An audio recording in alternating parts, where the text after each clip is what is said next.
What is going on, everyone? This is the Toon Trooper, Toons for short, and today I have a very special video for you. A video that you're probably going to see a lot of on YouTube, which is update V0.18. This is Omeda's biggest patch to come out. This is a huge patch. We're getting a new hero, we're getting a new game mode, we're getting the 6 item slot.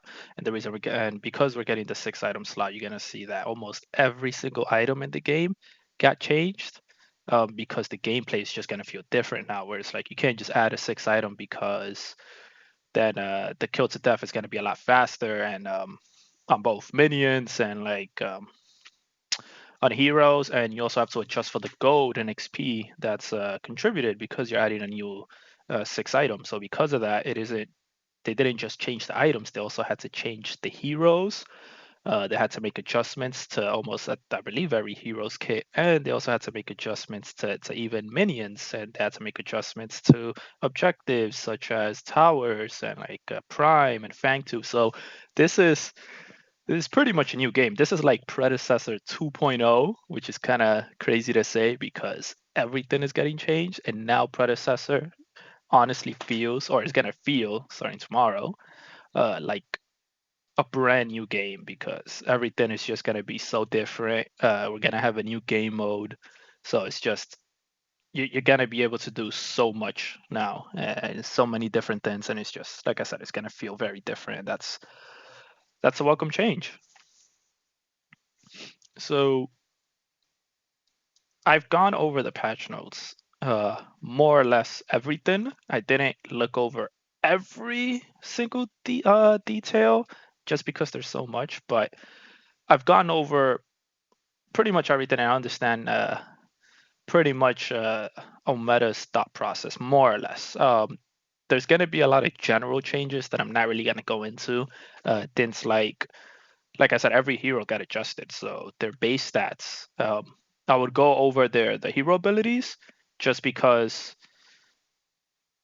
just so you can see the way they're doing things for certain I guess roles you can say. I know a lot of heroes you're gonna see that their abilities in the early game do more damage, um, but late game it might be less, or late game it should be less, and the reason for that, you're gonna be able to because of the 6 item, you're gonna be able to do more damage. So that's why um, they're like, okay, late game you can't have you doing as much because you're gonna have an extra item to get all those stat boosts. But early game, we gotta make sure that you can actually use your abilities and do decent amount of damage because some of the general changes you're gonna see is that health went up.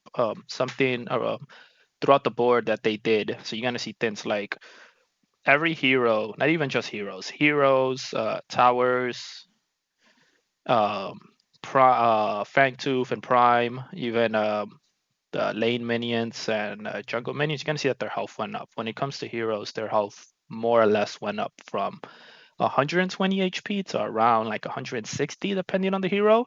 But that's more or less where it is, and you're gonna see that the magical defense and defense went down for pretty much every hero. So you're gonna be able to, I guess, more or less take more damage early game, but you're not gonna have as much defense. So depending on who you are, it's not gonna scale as well. But you also have the 6 items. So if you're playing tanks, right, then you're gonna be able to scale well with the, you know, magical or physical defense because you have another item to slot in, and they tend to obviously have higher, stuff like that. And there's new items that they can also work around with, and I'm gonna get to that all of that later.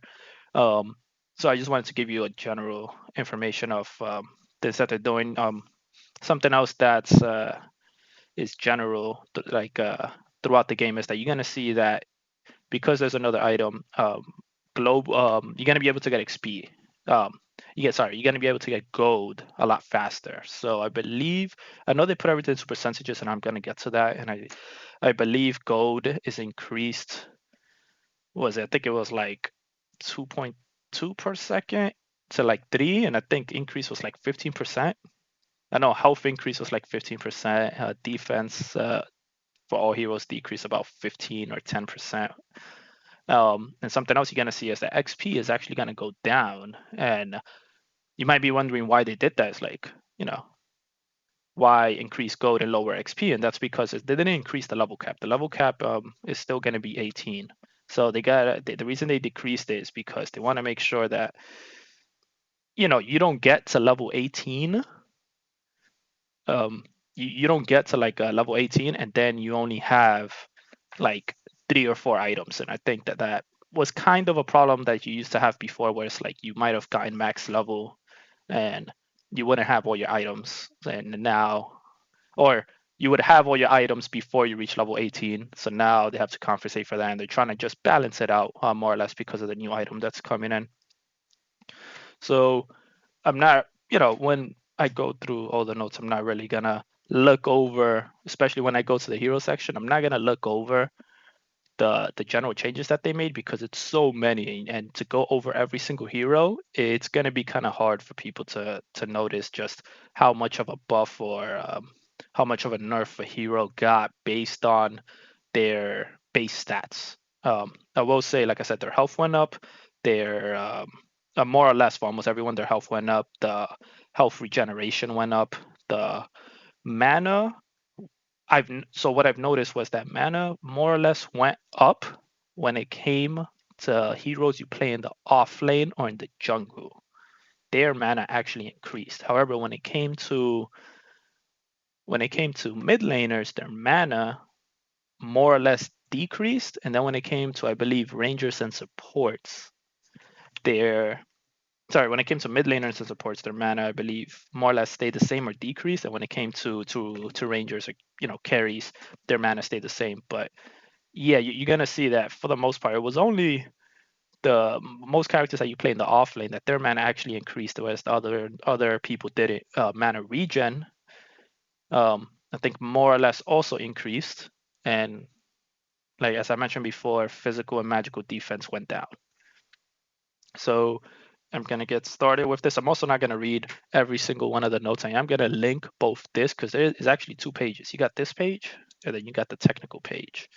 And the technical page goes, well, as it sounds, it's very technical. It goes over every little thing, but I don't want to go over that general information, like I said, because it's more or less the same for everyone, except for those little tidbits that I just said right now. Now, just when I go over the heroes, I'm gonna go over the abilities only. And another thing to point out is that when I go over the items, I'm not gonna go over the tier 2 items. I don't think anyone really wants to know about the tier 2 items. It's nice that you have more open paths, but when you buy an item, it's because you want to finish the item. So more, the items that people care about is tier 3 items. There is a lot of new tier 2 items. I believe it's like 8 new tier 2 items, and then like 15 new item, completely new items. And then there's items that they removed, which I'll get to. And then there's an insane amount of reworks, and I'm gonna get to that. So this is gonna be I already know this is gonna be a very long video. I'm gonna try to make it as short as possible. Um, and as informative as possible, but just bear with me. I am going to have everything timestamped when I post this. So that way, if you just want to see hero balances or item balances, you could check that out. So let's get started with this. All right, so the first thing that they go over is the fact that we get a new hero. We get Aurora, the Ice Queen, and we get, a skin that's also coming with her. Uh, for anyone that hasn't played Aurora before in Paragon, she used to. I mean, I loved her, especially when she first came out, mainly because she was kind of busted. But I thought she was really cool. Where it's like she had a dash, which was a slide. In Paragon, it did a little bit of damage. Over here, it doesn't do any damage. I wish it did damage. I don't like it when abilities don't do damage, but whatever. It's not a big deal. She has that's her primary ability, by the way. She has her jump from Paragon as well, but this time it's her passive, and you activate it when you jump in the air. Her passive also has another component where if you hit someone 4 times, you have like a blizzard around her, and it does ticking damage. And I really like that. Didn't expect that. I thought her passive was only gonna be, just the frozen. What is it? Simulacrum. I thought it was just gonna be the jump. So the fact that she has something that actually does damage is kind of nice. In her passive, her secondary ability. I'll just scroll down. Can I show this? Nope. This is basic. This is her primary. Her secondary is called Hoarfrost. She has a ring. As you can see, when she hits you with this, you are rooted for, I believe, 1.25 seconds. Just know that this is technically a skill ability. The reason I say that is because, as you can see, you only get hit in the ring. Sorry about that. No, I had to sneeze. As I was saying, you only get hit in the ring. So if you're really close to her or she's really close to you, you're not gonna get hit. You're not gonna get hit by this ability. However, with this ability, what it even after you use it, let's say you mess with it, it stays in the well for 2.5 seconds. So it isn't like you could just leave it. But you know, I remember in Paragon, this and her ultimate were only damaging ability, and you really needed to land this because if you missed this, you didn't really land that many hits, or you didn't really do that much damage on the opponent. So it's actually very important that you hit someone with this, um, especially since it roots them and it does a nice amount of damage. But you know, one of the things I do like about this Aurora compared to Paragon is, like I said, her passive actually has a component where if you hit someone, it does Blizzard and you do more damage. So she actually has more in her kit that actually does damage compared to Paragon, and she still has just as much as evasiveness, which is just amazing. But she also got a new ability, which is called Boreal Sweep, where I believe if you actually look at it up close, she actually like blows ice and it does damage. And then after it does damage, slows them, and then after 1 second it explodes, and then it does damage and slows them again. So if you actually look at the stats compared to these two, Boreal Sweep actually ends up doing more damage if you get, you know, both hits to hit. So I think this is actually what you want to maximize first, and then you want to max this out. Then you want to max out her, what is it, Hoarfrost, and then her primary, which is a dash, Glacial Charge. And then her ultimate is just what people call an ice earthquake. That's cryosism. That's actually what it's called. She freezes the air around her. Everyone gets slowed, then frozen, and then any enemy near the target that's being slowed and frozen also gets slowed and frozen. They explode, and it's just an effect of explosions, and it just keeps doing damage. I just love her kit. I think this kit is so much better than the one in Paragon because, as I mentioned, they kept her evasiveness, but and what she was lacking was damage, and then they added damage, and the fact that something else that I like about Predecessor compared to Paragon is that she used to be a physical base hero because that's how all offlanes used to be, but she's actually a magical hero similar to Kwang, so her build path is actually very different. And it's very nice, especially compared to the new items and the reworks that I'm going to be talking about later on. All right, so the next section is going to be store news, and we're getting, I believe, 3 skins. We're getting 1 legendary skin, which is the Bellica one.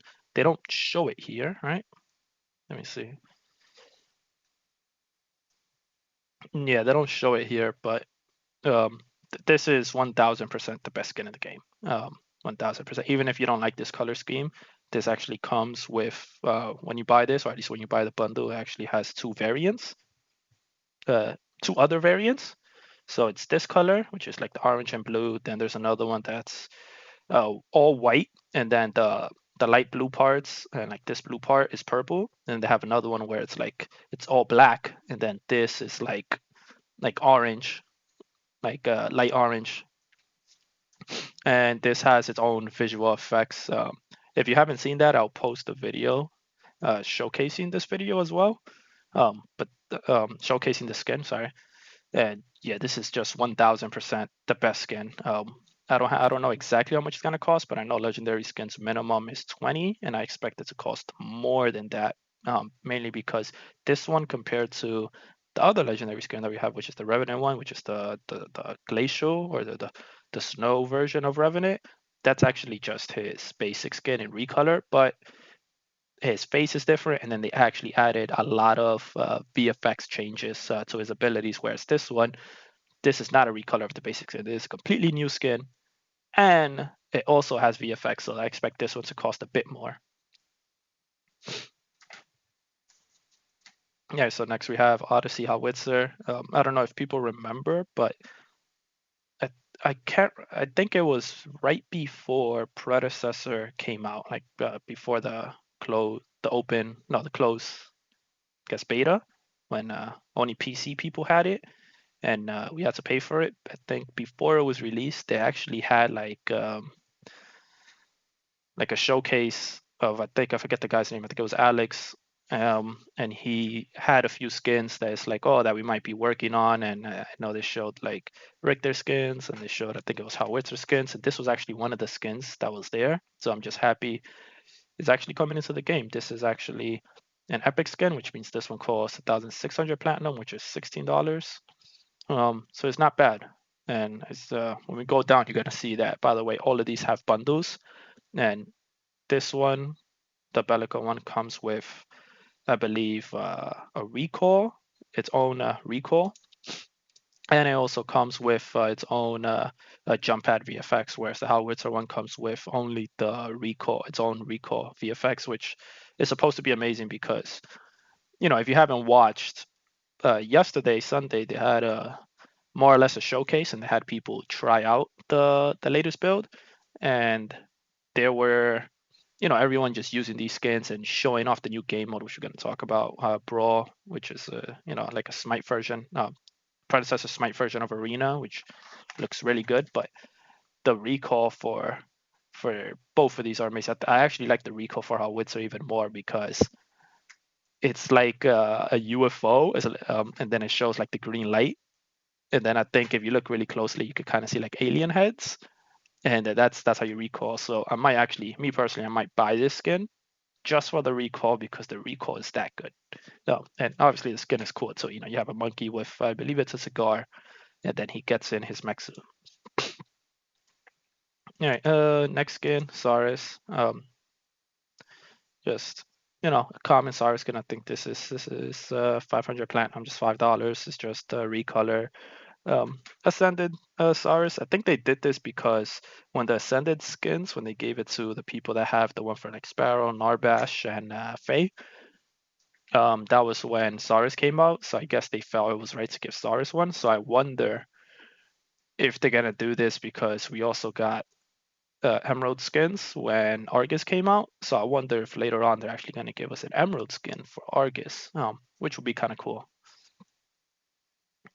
This is an epic skin for Aurora. This is a nice skin. I like it very much, but given that it has ice, I see that it's epic. I thought this was going to be rare because it's epic. It's 1,600. So I hope that this one and hopefully the Howitzer one have some effects. I say this because some of the epic skins have like different coloring to them, and I see this one kind of shows green. So if like his abilities, I don't know, show maybe like a green flash or something, that would be cool. Maybe for this one, I don't know. Maybe it just looks more dynamic because I see it's epic. That would be nice.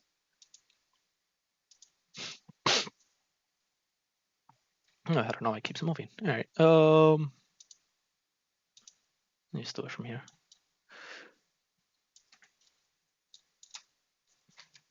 Yeah, sorry about that. Okay, so we got so I mentioned the bundle skins, the time exclusive. You got a spray, a banner, which they show, and they're just showing you the VFX. They don't show the color. Howitzer, the stamp is really cool. You got what is that title? A banner, sorry. Banner. Like I said, it only comes with a recall, not with the jump pad one. It would have been cool if it would have had a jump pad one. Then we got an Ascension skin. Cyrus bundle is gonna come with the recall, the jump pad, if you don't already have this, and like the heroes that I already mentioned, and then the Argus one. No, I'm sorry, the Saurus one, which is kind of nice. And even Aurora's getting a bundle. Which if you don't, I mean, no one has her, but if you don't want to spend what's the currency called? The in-game currency, for some reason I can't even remember what it's called. If you don't want to spend the in-game currency, you might want to buy this because you get multiple things. And I see something they added to this bundle that the other ones don't have is that you get the premium affinity pass. So I thought that was really cool. Right, so there's a new game mode called Brawl. As I mentioned, if you played Smite, this is like Smite's version of Arena, where you have one lane, and in that one lane, you have minions spawn, and then they got to go into the portal. And every time a minion goes in to the enemy's portal, it's 1 point. And if you kill an enemy hero, it lowers the points by 5. So I should have mentioned, when you start the match, I believe everyone is at level 3. You grow XP and gold a lot faster, right? Because this is supposed to be a fast casual game mode. Everyone's team has 400 points, and what you want to do is lower the opposing team's points to 0. Whoever takes it to 0 means, it means you win. So every minion lowers the point by 1. Every hero kill lowers it by 5. Every time a team gets 5 kills, it spawns this Fang Tooth, and the Fang Tooth does a lot of damage, by the way. So it's not something you should really take lightly, but if you're able to take the Fang Tooth to their portal, it lowers their points by 15. And this happens, like I said, if you get every time the whole team gets 5 kills. Something else that spawns is going to be like right here. The Ore Prime, I believe it spawns at exactly 10 minutes. If you take it, the opposing team loses 50 points. And obviously, it's the Ore Prime, so that means your team gets a massive buff, and it makes it a lot easier to finish the game and kill everyone else. Something else with this game mode, it doesn't show it in this picture.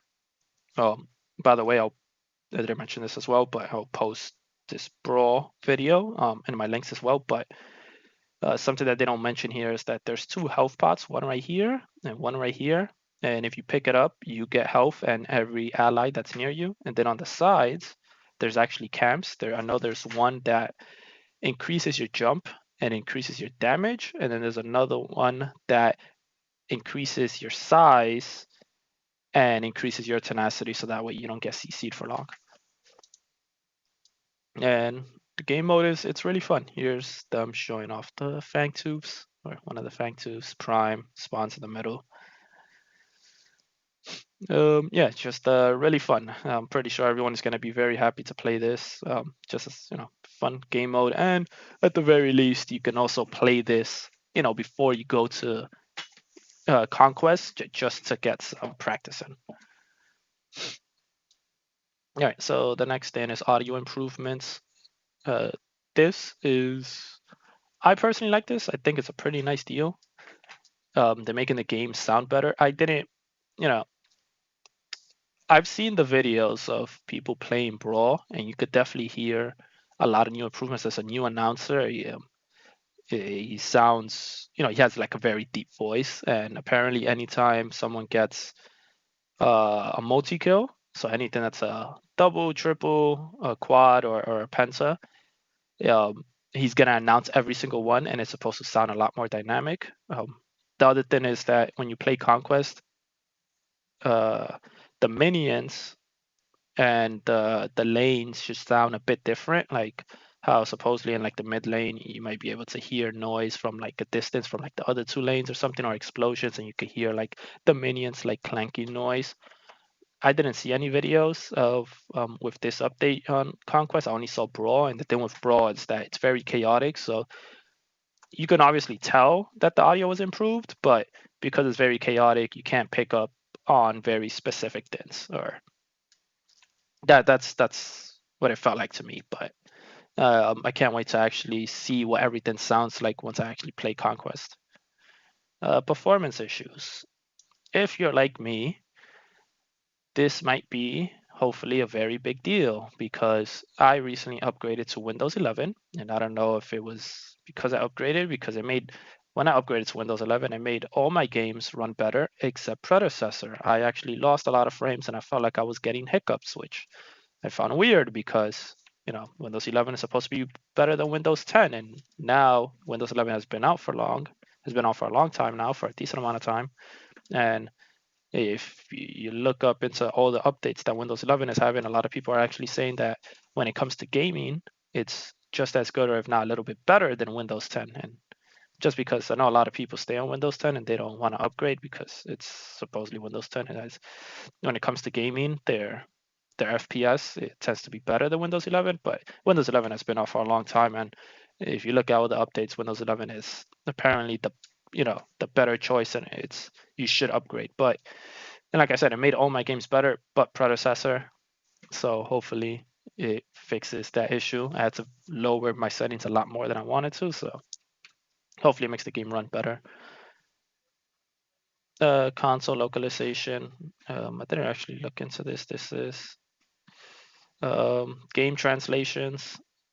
Oh yeah, the localizations, and they're not ready to put it on console. I don't think too many people are looking into that or are worried about that, but it does make sense. Only things like just having multiple language. So maybe people that want, I don't know what other languages are missing or if it's even on console. Yeah, no, I play on PC, so I know it's on PC. Things like things simplified Chinese and things like Spanish and like French. I think we already have. So I believe console doesn't have it, and unfortunately, there's a delay. But they'll let us know in a future update. Better matchmaking. I know people think the matchmaking is not that good. I think it's very good, but whatever. I'm just one person. Plus, this isn't ranked, so the way I see it, doesn't matter who you get matched up with. And because it's not ranked, I don't think anyone should be worried about it. But this basically talks about how they're making matchmaking, to be more in line with your skill. That's always making it better. That's pretty much what they're talking about. All right, gameplay and balances. 6 items, as I said, they're adding 6 items, and because they're adding this, let me scroll down right here. You're gonna see that gold did increase. Gold increase was about 15%, as I said. Level XP for level 18 decreased by 10%. Kill XP and kill comeback modifiers adjusted. So this is basically how much you get when you kill an opposing hero, when you kill an enemy hero, and how much you get if you kill someone that's much higher level than you, or and how much XP and gold you get when you kill someone that's much lower level than you. Hero stats growth normalized to 80 to 120%. Hero stats adjustments, base abilities, a whole bunch of changes.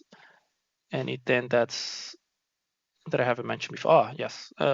Tier 3 carry items, because it used to be 5 slots, all items that had crit chance, it used to be 25%. And this meant that because there used to be 5 items before, 5 items that you could slot, you can get 100% crit with 4 items, and then you have that one item to do whatever you please, whether it's an item that maybe provides AoE clearing, or it's some on-hit item, or I don't know, some lifesteal item, or it was something that you wanted to stack, or if it was Sky Splitter, because Sky Splitter is and still is broken, which is something I'm going to get to later. Now it's 20%, which means instead of 4 items, it's going to take 5 items to get 100%. So you still have that wiggle room where you can slot in that one item that doesn't have crit chance, and you could have it be whatever it is you want, or it can be something for you to. It can be something different per game for you to adjust based on the match that you're playing. Base crit damage decreased from 160% to 150. This is probably to not make carries busted, so they don't do an insane amount of damage, constantly critting, especially late game. And as I mentioned, even though most abilities are doing more damage early game, late game they're pretty much doing the same as before, or if not less, and that's because you have another item to compensate, to giving you better raw stats. So even though the ability numbers might decrease, you might actually be doing the same, or if not even more, because technically you have another 6 items. So they couldn't have carries doing a lot of damage, which is why they decreased the base damage, the crit, strike damage from 160 to 150, which I think makes a lot of sense. Now, here, faster XP. Not faster XP, faster gold.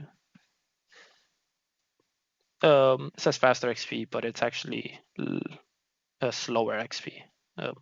Maybe they should adjust that because it even says here, amount of XP required to level up has been decreased. Wait.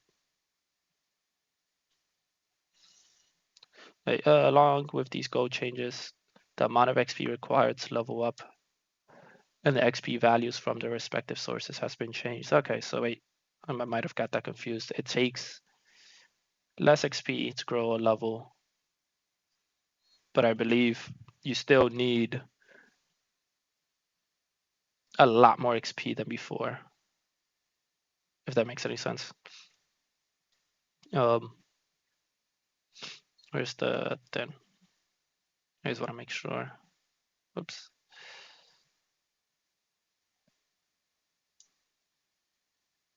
Yeah, because look, total XP required for level 18.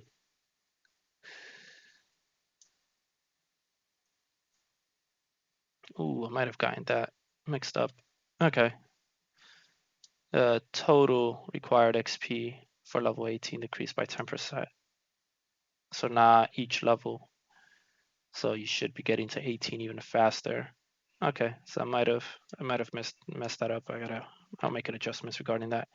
But hero balances, new items and all these things. I am not gonna go over these things on this page just because we have another page that we gotta get to, and it's gonna talk about all of these things. And it's, where is it?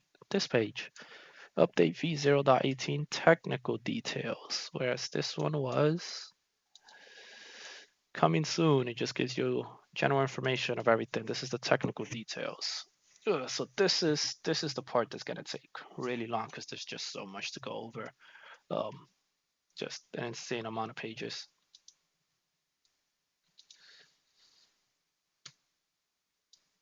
Okay, faster code, mentioned that. Dev timers are actually being adjusted, although it's kind of weird the way they're being adjusted because if you take a look at this, early game, dev timers are about the same. Late game, it just increased by 1 second, but there are certain levels, depending on the level you're in, where it's like, it's gonna be like 1 second higher, and then there's other times where it's gonna be 1 or 2 seconds lower than before. The way I see this, dev timers didn't really change that much. Maybe just late game. I think that I know they mention, where is it? I forgot where they mention it, but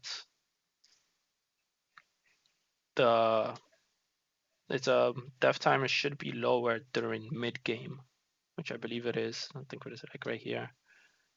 All right, by like 1 second, 3 seconds, 2 seconds, 2 seconds, 2 seconds. So during mid game, you should be able to get to the action a lot faster. More gold, yep, 2.2 to 3. Total XP shared went down 62%. Level up XP required. It's going to be less. Because it's less, that means the kill experience that you get for everything that you take is also going to be less. That's why I felt like it was going to take longer, but it looks like it might actually be a bit faster for you to get to. Or if not, it's going to be the same for you to reach the way it was before getting XP, more or less. Because even though it takes less XP to grow a level, even though it takes less XP, you're also gonna get less it takes, you're gonna get less XP, less global XP from everything to grow a level. Everyone's gonna get less global XP, and then it also takes less XP for you to grow a level. So it more or less balances out, if that makes any sense. The gold, however, that one you're gonna notice significantly. You're definitely gonna have more gold. You're gonna be getting gold a lot faster throughout the game. So this talks about towers. You're gonna see that all towers has had their percent armor penetration increased from 30 to 40%, even the core, and their damage has also been increased. And for the most part, their gold will be increased as well. So damage for the outer towers 130 to 12 per level, not much, but it's something. But percent armor penetration increase from 30 to 40. This is actually a big deal, right? 10% increase And as I mentioned before, everyone's physical and magical armor went down, so tower's going to be doing they're going to be doing a lot of damage. Inner towers, health, more health, more gold, more damage, percent. Core is going to be doing more damage. This is actually a big deal, especially since core does AoE damage and it doesn't do single damage like towers. So, I mean, this is, it should be self-explanatory, but if you're attacking the core, you should have minions. And if you don't have minions, you're gonna be taking even more damage. This one went from 20 to 30. Sorry, core is the only one that the armor penetration went from 20 to 30. All the other ones are 30 to 40. Minions. Something that they did, which I don't know if it was kind of weird. I didn't see this coming. I don't think anyone saw this coming. Minions are actually gonna move slower at the beginning, and then they're gonna be the same speed that they were towards the end of the game. Shows right here, movement speed 715 to 695, whatever that means. I don't know how much slower that is. Is that like 10% decrease or something, or 5% decrease? I don't know how much of an impact that's gonna have. Maybe they were getting to lanes too fast, but maybe now that it's a bit slower, I don't know what they're trying to do with this, because if minions get to lane slower, that the way I see it is, if you clear a wave, especially if you clear a wave faster than the enemy, you now have more time to try and gank a lane and then come back, because it takes longer for your minions to get there, and hopefully by the time you come back, you might have lost one or two less minions than before, when the minions are attacking each other, or when the enemy is pushing your lane or whatever. That's how I see it, but I don't know how big of a deal this is. All right. Melee minions gold increased as everything else. Execute threshold increased. Damage to towers decreased. This is a big deal, especially since I mentioned that towers got more health, and the fact that they're doing less damage, even if it's just 1%, is going to take longer to take towers. Health changed, things like armor, damage got adjusted. I know this. Early game, they do what is probably going to be a lot more damage. Late game, I don't, or mid to late game, I don't know if their damage is going to be as important, because the way they changed, they used to do X amount of damage, and now it's going to be 15 plus 3 per level, whatever level you win. The fact that it's 15, it starts at 15, and early game used to be 12. That means for like the first 5 levels, this is already doing more damage, and then it's gonna be 3 per whatever level you win. So early game, so it's like minions are gonna be hurting. It isn't just melee minions. You're gonna see that for everyone. Whereas like range minions, right? Early game 20, 21, then it goes to 28, which is a big spike, by the way. That even knows that much. But 20, 21, even the 28, right? Because then this goes to 23 by the time you're level 3. This is plus 9. So it's going to be like 32. So this is already even more than what it was before. But execute threshold, I'm not going to go over these little stats. The reason they're doing all these changes is because, like I said, all the base stats for heroes got adjusted. So they had to make sure that minions weren't doing too much damage, or they weren't too tanky. And as you're going to see later on, the early game damage for a lot of heroes actually went up. So I don't know, like it should more or less feel the same of how it was before. But I can't tell you if it's gonna take longer or shorter for you to clear waves. Um, if I was to take a guess, I would say it would take longer, only because not by a lot, just a little bit. The reason I think this is because even though your damage in early game went up, um, minion health, was it health? Yeah, even though your damage went up, minion health also went up, and then you're gonna see that for some of them, like this one right here, the melee minions, they actually get physical armor. Even though from 0-0, and then they get 1 for whatever level you win. So this can actually make it so you take just a smidgen longer to actually clear waves now. But it should more or less be the same. They do all these adjustments for siege minions. This is just showing you how much gold you get.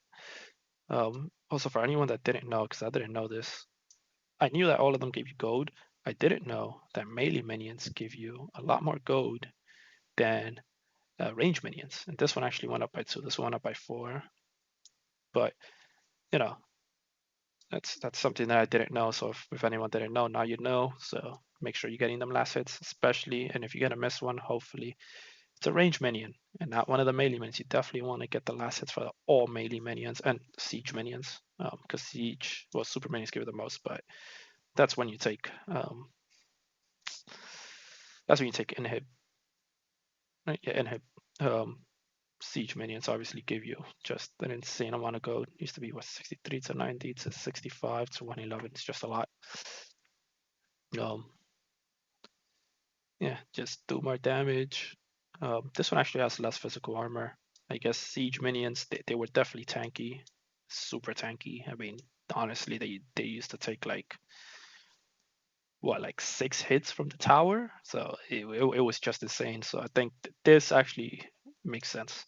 More damage, less damage to towers, inhibitor tower, then core damage.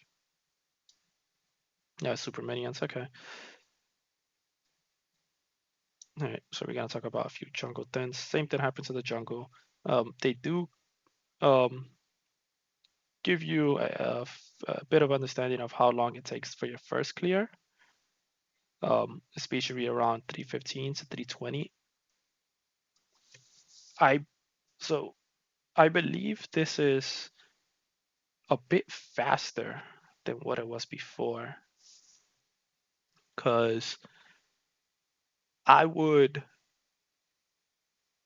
be able, when I jungle, I am usually able to clear red side and then if I go to blue side, you could take the 4 camp, and it would be right when you take the 4 camp, I think it would be 3, and then after you take the blue, it might be around, because you also have the red buff soil, and if you use hunt on it, so you could take it a lot faster, I guess it would be around 315, then maybe taking the 3, it would be around 330. So I guess this is a smidge faster. Just thinking at the top of my head. So, if it's a little bit faster, this allows you to counter jungle or just invade the jungle, or even go back and hopefully pick up a tier 2 item a lot faster, especially since, gold has increased. They talk about here how their level is going to be the same. Jungle XP now skills with every higher every 2 levels. Is it 2 levels? I thought it was every 1 level. Jungle XP now skills slightly higher every 2 levels from 1 to 15 as the match goes on. Rather than it's now. So when you kill a jungle camp, they provide more XP every level that you were in, from levels 1 to 15. Now they're saying that every 2 levels is when you're gonna see the notice in XP. So from like early to mid game, jungles are gonna be getting a decent amount of XP and gold, whereas late game the jungle is not gonna give you as much. They also talk about river buff, health has increased. This is a big deal because now there are times where you could take it in like 2 hits after I think like level 6. If you're a mid laner, now it's probably gonna take 3 hits, which means you're gonna want to use your ability to secure this. Camp leaders. They, so something, I guess this is new because they didn't show anything about this. No, no, I think they're just labeling all these. No, yeah, because it mentions common camps. The reason I say this is new is because I think the ones that have not the red buff and blue buffs, but the other buffs that are around, like the 4 camp, the 4 and 2, no, the 4 and 3 camp are together, and the 5 and 2 camp are together. I think they're gonna have camp leaders, and these are probably gonna give you more XP. And they also talk about how depending on the item you have, if you kill them, it's gonna grant double stacks to certain items, which I thought was really cool. I think you're gonna get, I don't know if you do already, but regarding these items, I don't know if you get double stacks if you take red buff or you take blue buff, or even if you take the side buffs. I think you do. The side buffs being the gold buff and the cyan buff in the offlane. But I thought that was really cool that you get double stacks depending on certain items. So it just goes to show that not every minion works the same.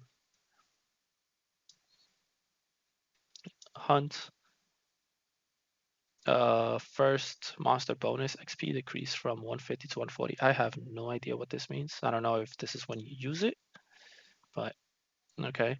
Um, Something I do like about this is that what they're doing to Hunt is that they're increasing um, the damage so that way you can take camps faster, especially since their health went up for physical, but not for magical, which I found surprising. If anything, magical got decreased. I'm surprised they didn't leave it the same 8 and 10. All right, because magical used to be higher. Now physical is higher. So I'm surprised they didn't leave this 10 or even did the same thing as physical and increased this from 10 to 12, but instead they just lower it by 2%. So that's something I found really odd because mage junglers don't clear as fast as physical junglers. But you're gonna see that there's items that do help with that. But yeah, however then they did increase the burn armor scaling for both physical, so that's also gonna help. So even for magical, you are gonna be able to do a bit more damage, but I don't know if you're gonna be able to take it faster. Whereas with physical, you obviously see that there's a health increase, so you're gonna be able to clear camps faster or faster than magical heroes. It should more or less be the same as before, as mentioned by the timers above.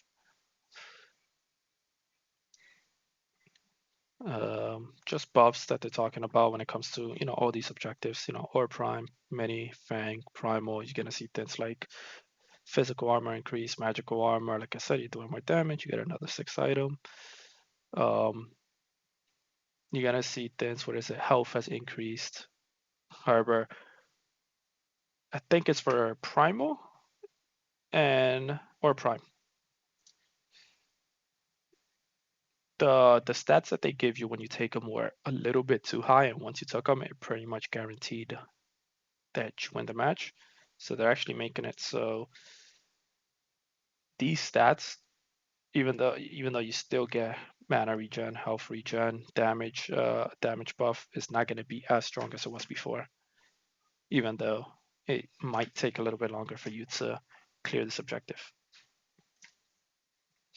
Something else I didn't know was it? Where is it? Right here? Blight debuff on hit decrease from 60 to 40%. So I think what this means is, so if anyone that doesn't know, when you apply blight, especially specifically like on an enemy hero, it was always 40%. So if they heal and they have blight on them, you heal for 40% less of what the heal was. So if you did something that healed you for 100, it would be 40% less. So you would heal 60 instead of 100, right?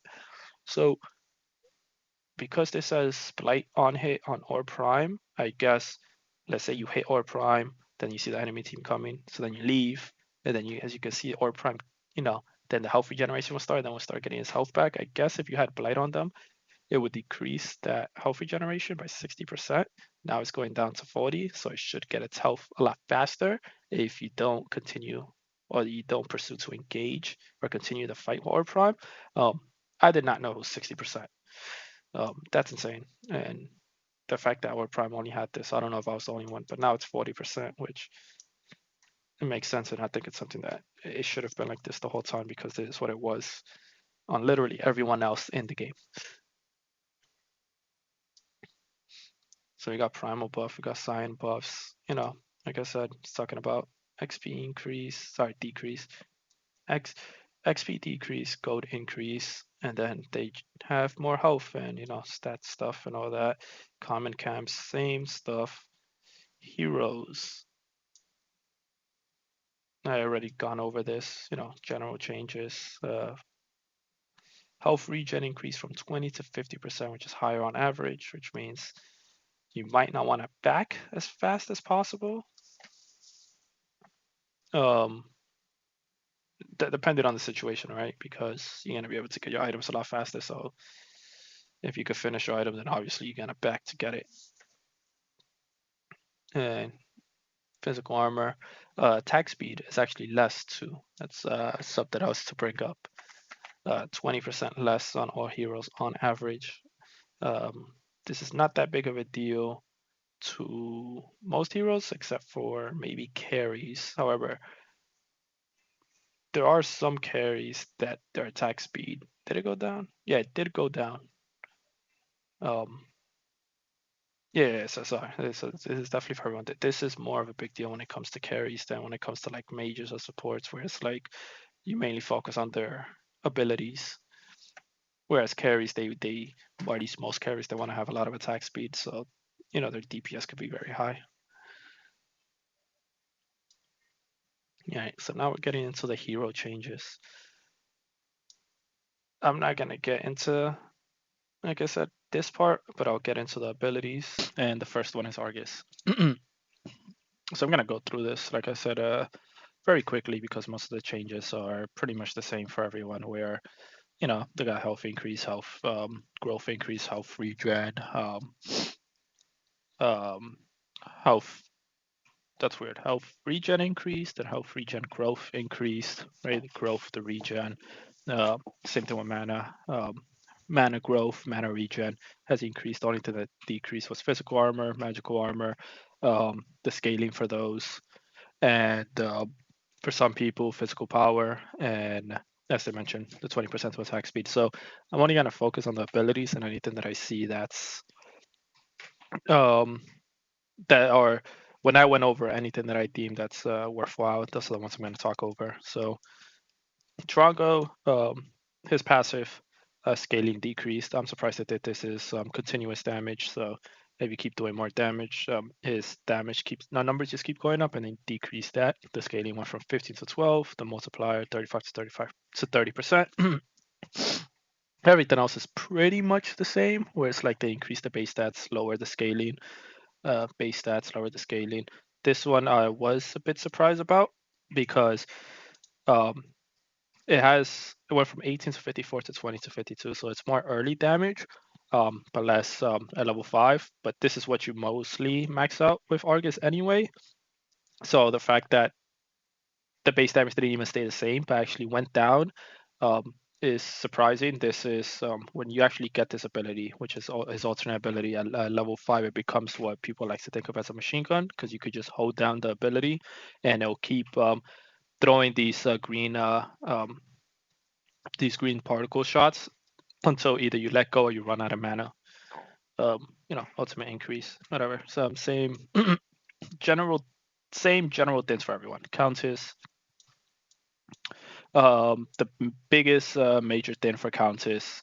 Right, I'll try to go over. Like I said, the major things is that everything pretty much stayed the same. The only thing is that what was it? Her blade siphon.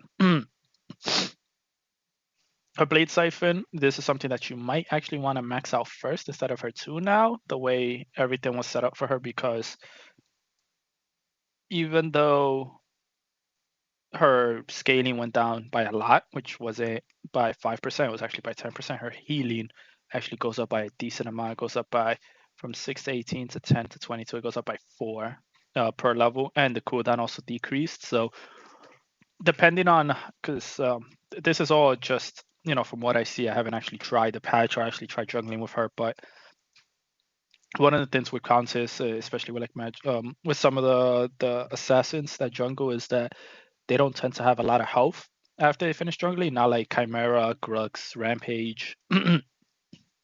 They tend to be lacking in health after they finish clearing like both red side and blue side. So just having her have more heal, even though she does a bit less damage, might actually prove to be useful, and it can also be prove useless to be. It can also prove to be useful in lane, and like I said, the cooldown went down. Nothing else is a big deal. Kind of her ultimate, her max health damage went from 5% to 4%, but her base damage increased, which kind of makes up for that. Crunch. The biggest thing for Crunch, other than like the generic changes, was that his passive actually went up, which I'm surprised. His passive, which I think when he does his ability, his basic attack does more damage, went from 15% to 20%, both physical power scaling and magical. And something else I noticed was that with Crunch, his base stats went up, but for Crunch, his scaling actually went down more than other people. Like his left Crunch, scaling decreased by 15%. His physical power scaling for his left crunch went down by 15%, and then his right crunch, his physical power also decreased by 15%. This is a lot. This isn't, like the other ones we saw 5, sometimes even 10%. His went down by 15%. So I think what they're trying to incentivize is that for crunch, you might want to build them a bit more tankier than usual and not just go for a whole bunch of damage. Yeah, sorry, just a bit under the weather. The next hero is Decker. Same things, right? Same thing for Decker. The biggest change for Decker was probably that. What was it? Her cooldown on her boots, her passive, so her jump early game, she won't be able to use it as much. Late game, she'll be able to use it pretty much the same as before. This makes sense. I mean, she was very evasive as a support, and that her mana cost actually went down for I think 2 of her things, right? For her primary, her mana cost decreased from 60 to 100 to 55 to 75. That's a lot of mana. It's 25 less mana just to use her thing. However, for her fence, mana it says decrease, but it went from 80 to 110 to 80 to 100. This one I actually like that they didn't decrease the mana early game, because the way I see this ability, this is kind of like a stun. I don't know if I'm the only one that sees it this way, but dude, she traps you. She traps like the enemy carry, and there's nothing they can really do about it unless they have like a teleport or something, or like a leap or something, or if they blink, and they're not gonna do that unless they know for sure they're gonna die. So the fact that they gotta stay in the cage for like, I think at level 1 is 2.25 seconds is a long time. So I see it more as a stun, because you're keeping them in place and you could just keep basic attacking and throwing your abilities um, at the enemy. Drongo, same stuff, same stuff. The main thing with Drongo was that, well, I mean, okay, there's a few things. His physical power scaling went up, but that's fine, because I feel like carry should have 85 to 100. I think Revenant's the only one that has 100, but that's because he has ammo and he has to reload. His power scaling, but his passive went down from 3 to 2.5, which is when he does abilities, he applies ticks, which does damage over time. And this is very good with his boomerang, which is old Rusty right here, which damage went from 50 to 130 to 55 to 135. So even though the base damage went up, the scaling also went up from 50 to 55, but it decreased here with his passive. So this is probably why they increased it here. But Drongo more or less remains the same. Fang Mao, this is a guy that I think got huge changes. The main thing with him, like I said, everything is pretty much the same. Well, his reaping dash is more or less the same. His base stats the same. His precision did get nerfed by 1% per level. Not a big deal, but his basic attack scaling went from 80 to 90. I think that's a big deal. 10% more damage um, on his basic attack scaling is a lot. The other thing, that the reason it's a big deal, is because if we see here, we saw that everyone's physical power scaling went up, and and physical power growth for like most heroes actually went down, but for Mac Mao it actually went up. It went from 2.4 to 2.8, so he has more physical power, and um, throughout the match he actually ends up having more physical power. The fact that it increases basic attack scaling means he's going to be able to do a lot more damage, but. Something else is his shield actually went up. Not just the the amount of shield, but obviously the scaling for your shield too, which is again surprising because if they increase just the base, right? Because everyone's gonna be able to get items a lot faster, then you would think the scaling will either stay the same or go down. But not only the amount of shield he gets went up, the scaling went up, the cost, the mana cost actually went down. So it isn't. So I thought they would at least try to compensate it some other way, where it's like, okay, he's gonna get more shield and it's gonna be a lot bigger, so we're gonna make it so it costs more mana. But no, it actually costs less mana. And Feng Mao is arguably the fastest or like the most mobile hero because he has not only a teleport, but when he has his shield active, he has movement speed. So you would think, okay, so maybe they'll hit him there because they're buffing his shield in almost every aspect. But no, they're buffing that as well. Movement speed, physical penetration scaling increased from 25% to 30%. So Feng Mao is gonna, I mean, he can already be scary if you know how to use him. Now I feel like he's gonna be even more scary, and this is crazy. The main thing with his hamstring, the damage went down with this one, both the damage and the scaling, but you're able to spam it more. Where it went from 10 to 6, from 8 to 5, which is insane. But the big winner is actually his ultimate. The base damage went up just like everyone else, but the physical power scaling went up by 35%. So it's insane. Even if they're not in the execute threshold, this is gonna do more damage. And look, at late game, compared to before, this does 100 more damage. This pretty much covers the amount of extra health they already had, and you're gonna have that 6 item slot. But we're not done with the buffs on his ultimate. The execute threshold went from 220 to 550 to 306. So it makes sense because everyone has more health, right? But the execute bonus of physical power scaling went from 75 to 110, so a 35% increase when it comes to the threshold. And to increase the threshold even more, which you got to put physical pen and physical power, it went from 350% to 400%, which is insane because you have a 6 item and you're probably going to make it so all the items on Frank Mao have physical pen. And I didn't really see physical pen getting hit. So it's just crazy because Frank Mao is just going to be able to execute enemy heroes just so much easier now. So I feel like this is a huge win for Fang Mao. All right, Gadget. Everything pretty much remains the same. The biggest thing I saw for Gadget was her sticky bomb. Not only did the damage go up, which went up by a lot to 330, um, the scaling went up, and then the mana decreased. So that's insane. But I'm not at all surprised.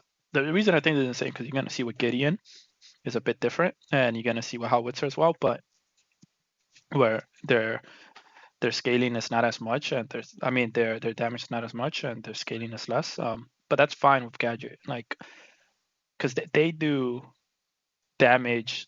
They do instant damage, whereas Gadget, you gotta wait 2.5 seconds for this mine to do damage, and that 2.5 seconds they can shield themselves. They have the potential to shield themselves. They have the potential to get healed. They got the potential to maybe somebody else takes the kill, so Gadget can secure the kill or even do damage on that hero or whatever. So I understand why her Q does a bit more damage because it takes a little bit longer for the damage to apply. So to me that makes sense.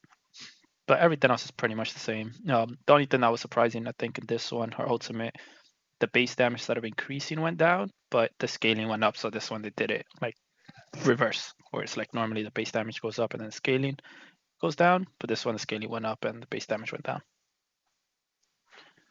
With Gideon, he's gonna be able to use his passive cooldown. I mean, the damage went up, and just like Decker boots, the cooldown went up, but the damage went from 36 to 51. But instead of 6 per level, it's 4 per level. But this is still more early game, right? Because at level 1, this would be 42 damage to 55 damage. And by the way you proc this is after using an ability. When you basic someone, you tether them, and they're slowed, and you do damage for I think like 3 seconds. I guess it would be if you're level 1 to 54 damage, something like that. But compared to Gadgets, you can see his Q, right? Damage went from 100 to 320 to 135 to 335. Uh, this does 5 base damage more than the Sticky Bomb, but the scaling is only one from 70 to 75, whereas Gadgets it's 80. So as the game progresses, Gadget's Sticky Bomb actually ends up doing more damage than Gideon's Q.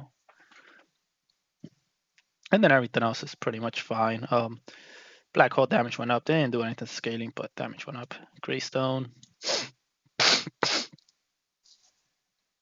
So from what I saw with Greystone, the way they wanted to change them is it's almost like they're incentivizing that you build physical power because his basic attack went from 80 to 90, kind of like Fragile, but something else, his other things got damage increases. His make way, not really. They made it so it went from 75 to 235 to 95 to 235. So at level 5 is the same, but at level 1, it does more damage now. I think the reason they did this is because the problem with Greystone is that he's not that good early game until he gets to level 6 and he has his extra life. So I guess they wanted to make it so he doesn't get bullied as much until he gets to that, but they didn't actually increase the damage of this throughout the game. But his ultimate actually does more damage and has a lot more scaling, 20% more scaling. So when I see that his ultimate has more scaling, his basic attacks more scaling, it's almost like I said, they're incentivizing that they increase that you put more physical armor. I mean, more physical damage on Greystone, which is surprising because you normally want to build them with, you want to build them as tanky as possible. All right, Grim. The biggest change I saw for Grim was actually this. So what made Grim arguably a bad or not that good of a carry wasn't the fact that his abilities weren't good. It was that he was really big, and his model size now gets decreased by 10%. His hitbox radius decreased by 30%. Hitbox height decreased by 10%, and it was just so easy to hit him because he was so big and his hitbox was so big. So I felt like this actually made Grim worse, but now I like that Ometa actually acknowledged that and they're fixing that issue and they're making him more in size with the rest of the cast, kind of. And I think that this should actually fix a lot of Grim's problems. They also make him faster, which I'm surprised because I think 655 is normal walk speed for anyone that doesn't have like a dodge, and his is 650. So I think he might be the fastest walking carry in the game, unless the other ones get changed too. And then something else was, all of this is the same. More or less, I think what is it? His ultimate does more damage early game, but less late game, but has more scaling. And his primary, this one, the damage went up, but the physical power actually, bonus physical power actually went up as well. Only the magical power scaling decreased. So this was also surprising because this just makes him better in the carry role, where it's like, oh, okay, this does more damage, and if you kill building physical armor, it's gonna do even more damage. All right, Grux. Grux is relatively the same. The only thing that I'm surprised what they did is that they increased his Omnivamp. I don't know why they did this. It went from 10% to 25, and then it went from 12 to 30. I already feel like he gains a lot. For anyone that doesn't know, Omnivamp is super strong because this isn't Lifesteal. Lifesteal is just off basic attacks, whereas Omnivamp is off basic and is off abilities. So the fact that he can heal off both once he gets max stats, it was already insane. And now that they increased this, I'm surprised this happened. But there actually is one other thing that yeah, it's very surprising with Grux, and that's right here. So Grux main role is off lane, and when you play off lane, you mostly want to be tank. So as I mentioned before, they increase everyone's health, but they decrease the defense. But with Grux, I feel like they took it to another level where it's like he's so good from early game because he's able to bully people. So instead of dealing with those numbers, what Ometa decided to do was that his physical armor growth decreased from 5.2 to 2.9. Like that's the amount of physical armor he gets as the game progresses is so little that it's almost like they want you to build either more physical armor to either double down, or you have to build physical power to double down, or physical armor to be like, yo, his scale his growth in physical armor is not that much, so you got to build more physical armor on him compared to everyone else, because having going from 5.2 to 2.9 per level more physical armor that you get, it's low. Like Grux is able to dish out a lot of damage, but he's able to take more damage than other offlaners as well. Right, Howitzer. So it's weird what they did to Howie, because look at here. His primary, the damage increased from 90 to 270, 125 to 305, and then his scaling decreased from 75 to 70. Now you might say, okay, that's what they're doing to everyone. They increased the base power, but they decreased the scaling. The problem with this is that gadgets at level 5, our primary does 330 and Gideon does 335, and gadget scaling is, and that's only 5 difference. That's not a big deal. Whereas and then gadget scaling is 80 magical for this ability is 80 magical power scaling, whereas Gideon is 75. Howie does less damage with his primary than both of them, and he has less scaling than both of them. So, and this is arguably harder to hit than those abilities. So I'm actually surprised that they did this. I'm surprised that they lowered the scaling. If anything, I feel like they should have left the scaling the same, or they have to make it 80. I think I already explained why Gadget's scaling should be 80. Makes sense compared to the other ones, but I'm surprised his went from 75 to 70. Everything else remains the same. More base damage, less scaling, more damage. More damage. They didn't worry about the scaling, but they did decrease the mana. Even on the missile itself, they decreased the mana as well, which was a good change, right? That's 30 less mana at level 5 per missile that you throw. But everything else is pretty much the same. Iggy and Scorch, it remains the same. I think the two biggest thing was that his oil, his flame turret. Okay, so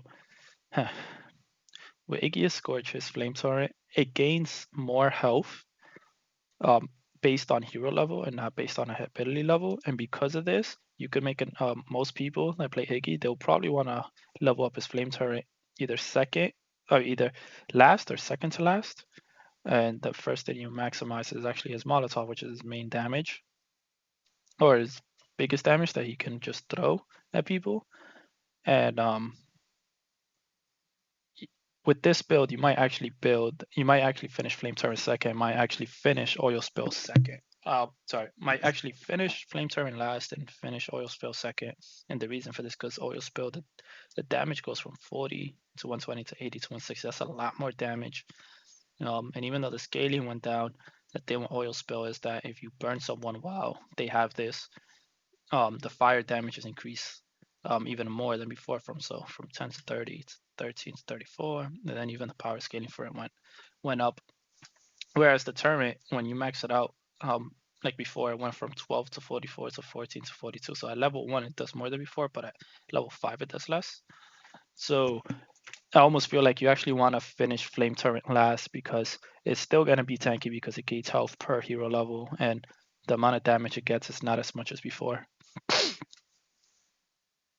But the other big thing was that when Iggy first came out, when he did his ultimate, his belch used to do a lot of damage, but then they nerfed it because they didn't want him to have like burst damage, whereas like Iggy could just activate his ult and then just reactivate it right away to like knock someone back and you get a lot of damage. But it almost seems like, or now it seems like they are bringing it back, because you can see here that even though his ult damage went up, his belch, the initial hit, or when you reactivate it and you knock someone back, actually went up by a lot, from 40 to 70 to 120 to 240. And they didn't even decrease the magical power scale, they actually increased it. So this is something that I'm surprised that they did. Kalari, power went down, but the cleave went up, so that means she's able to hopefully clear the jungle faster. Everything else more or less the same.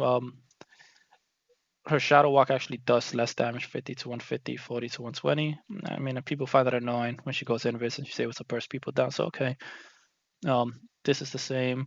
What else is a big deal? What is a big deal is I guess this. So because of the cleave to 25%, even though the physical power scaling dropped by 5%, she's able to. I think with this, she's going to be able to clear the jungle faster.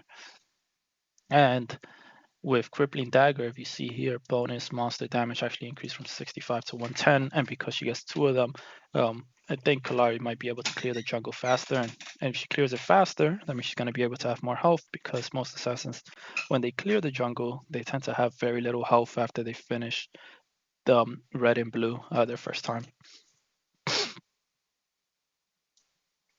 Chimera, relatively the same. If anything, he actually got buffed. I don't know why. And most of the things of him that got buffed are things like his health regen and then Invigorate, which gives him more health, at least early game instead of late game. The reason I don't know, I don't know why they did this, because this has nothing to do with clear time or anything to do with damage against jungle camps or heroes.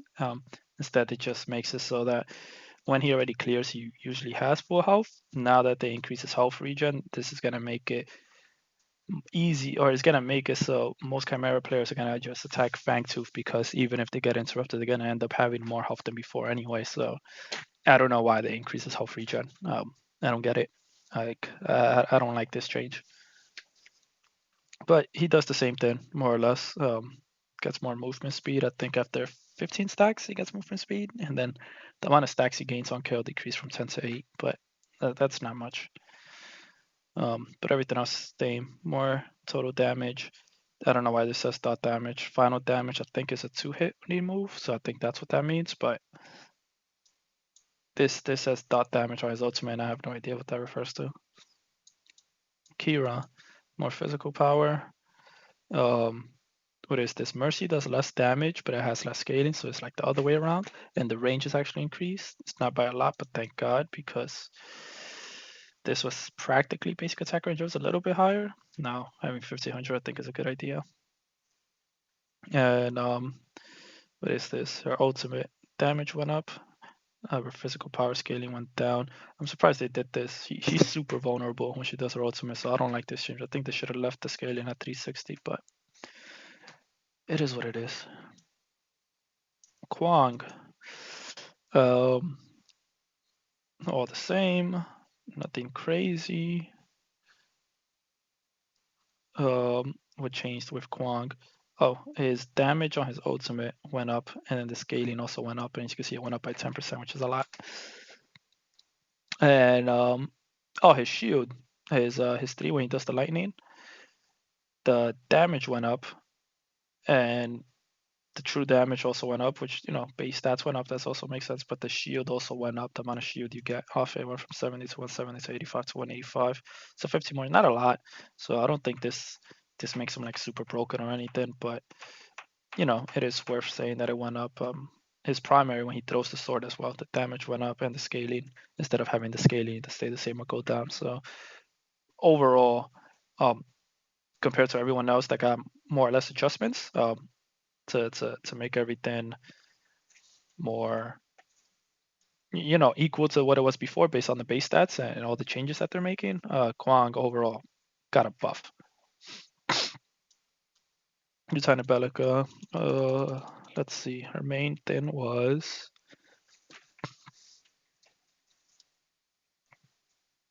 I think, what was it? It was her Void Drone. The cooldown now goes down. I think it starts at 30, which is insane. And her bomb, which I think, what is it? The scaling actually changed, even though the damage went up. I mean, the damage went up, the scaling changed. That's obvious stuff, but the amount of mana you actually consume, it actually went down by a lot. Especially when you max this out from 60 to 140 to 60 to 100, so that's 40 less.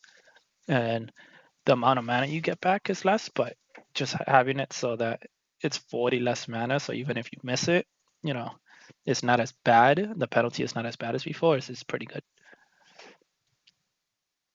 And then which one is it? Oh, her ultimate damage went up, right? 175 to 335 to 190 to 370. And even though power scaling went up, the missing mana also increased. So overall, her ultimate should be doing even more damage than before. So this is kind of crazy.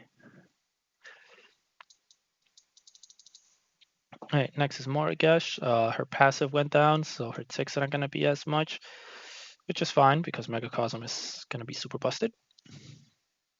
What was it? That one. Her hive damage went up, scaling went down, but the mana cost got adjusted where it's like a level 1 is less, but a level 5 is higher. And everything else remains the same. Mark, more damage, curse, more damage, and more scaling at that. So, she's going to be able to kill people even faster, which is insane. But I think her healing also went up on her swarm. The the amount of damage went up, the scaling went down to compensate for that base damage, but her healing also went from 10 to 26 to 12 to 32. So that's actually a lot of healing that she's getting. And then her healing scaling also went up. So Morigesh, I think people are gonna have to start paying attention to that. I think she already healed an insane amount, and now the fact that she's gonna be able to heal more in this patch it's crazy. Next is Murdoch. His passive penetration went up by 5%. That was a bit surprising. His buckshot, the fact that the damage increased and the physical power scaling decreased. Got changed. I think it was less at level 1, right? From 110 to 150 to 100 to 100 to 160. But you maxed this out first, so I'm a bit surprised because more damage and more scaling when you have it at level 5. So Murdoch is gonna be a problem, and they did the same thing with his static trap where went from 80 to 240 to 110 to 310. It's a lot more damage. That's 70 more. It's not 30 more like some of these other abilities. And then the scaling went up not by 5 or 10%, but by 20%. So, Murdoch I feel like he just got a huge buff, and he was already really good. Um, and I think if you can capitalize on Murdoch, right? If you can, you know, while you're doing your little basic attack dance with the other dual lane, if you can throw the static trap and then you could just push someone to it because these two just got huge major damage buffs and scaling. Oh my god, Murdoch is gonna be able to decimate people. Muriel. Muriel I already think is gonna be good based on the new items, which I'm gonna go over. It's insane. Um so what they did to her was like everyone else, like she didn't need anything crazy. I think it was, yeah, her consecrated grounds shield went up and it didn't lower the scaling. If anything, they just increased the damage and the shield. And for her other shield ability, attack speed actually went up by a pretty decent amount, by 5% per level. Shield increased and the shield magical power scaling went up. So this is kind of insane because she shields more, she scales more, which means she's going to be able to shield you more in the long run. And those new items that she's going to be able to put, the fact that there's items that's going to allow her to shield and give mitigation to people, or shield and heal. And I think Burial is going to be very good. Next is Narbash. I don't know why they did this. His basic attack went from 90 to 100. Cleave to 25. I don't know. People are going to take him to the off lane and try to kill minions faster. I mean, he takes forever to kill minions, so I guess if you're in lane by yourself, there you go. His healing went up, both based on rhythm stack and his just overall healing, which I'm very surprised because they nerfed it so many times. And yeah, I don't know, I'm just surprised. And then not that many changes for him. His ultimate went up, scaling went down, phase. Her passive is gonna heal more now, and is gonna scale even better. That's a bit of annoying, but you know, it's it is what it is. her Psychic Flare, which is supposed to be her most damaging ability. What is it? The damage went up and the scaling went up, which is actually increased by her Energy Lance, which is her annoying ability where she can slow and then root you. I guess they noticed that people do find this very annoying because they actually decrease the damage when you max it out, and you usually max this out first. But to compensate for that, they actually increase the bonus damage that can be done, because I think once they get rooted, for that second that they're rooted or something, if I think the carry hits them, they do a bit of bonus damage or something on the enemy hero, and they even increase the bonus damage power scaling from 25% to 35%. So it's gonna be up to the carry to pay attention when phase roots someone and make sure they actually capitalize on it by hitting the opponent. But everything else, standard stuff. Bonus physical and magical power decreased 6 to 10, 4 to 8. This is when she has someone linked. So this makes sense because now they're making it so the carry can get a lot of power if they pay attention to when phase root someone, compared to just always having it just by being linked to the carry or to whomever she's linked to.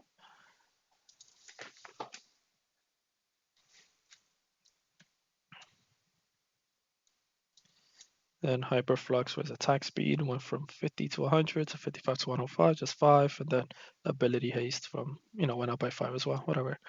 Rampage.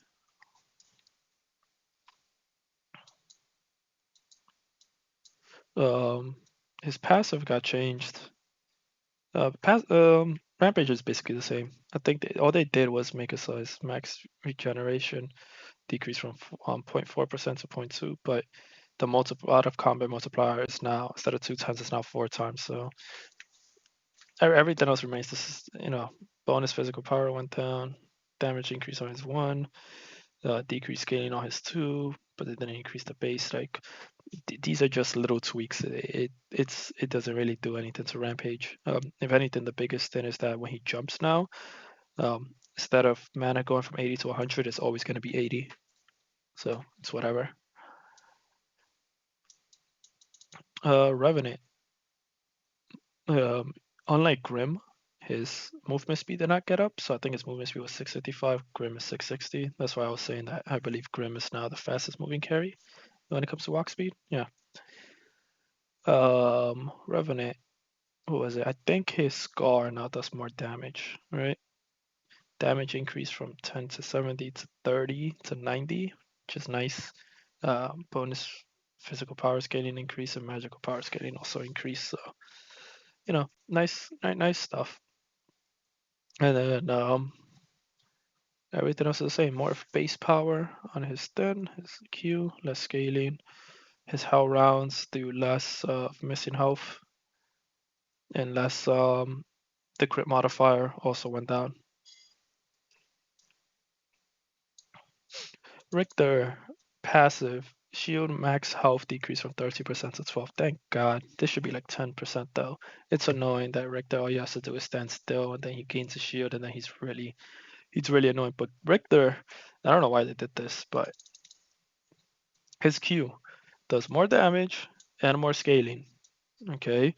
I know he could be played in the off lane, but people love playing him as support because once you get grabbed, you're screwed.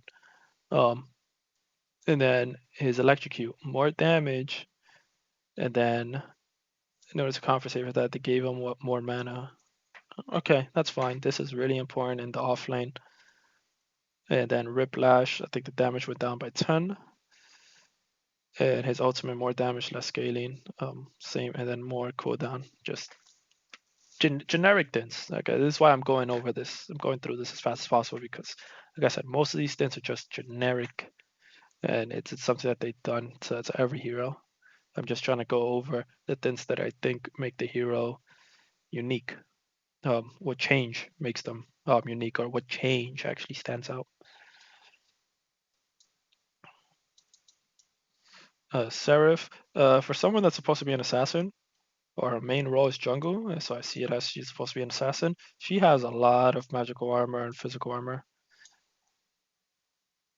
But same thing, scaling went down. I think extra hits actually went up because she does hit like 5 times with this ability.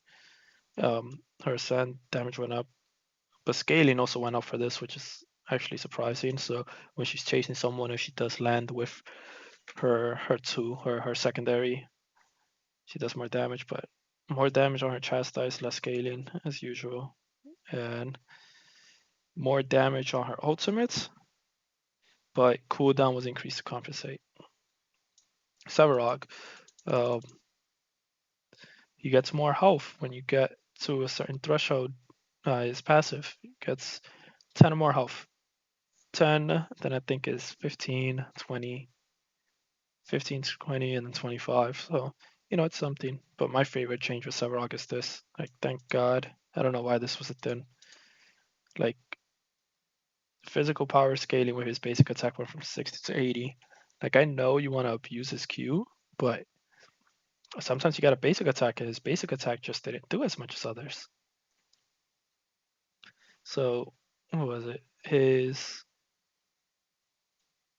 Q was another one where the base damage went up, but instead of decreasing the scaling actually went up. So now his Q is getting more and more in line with like other heroes' abilities that lets them wave clear a lot faster.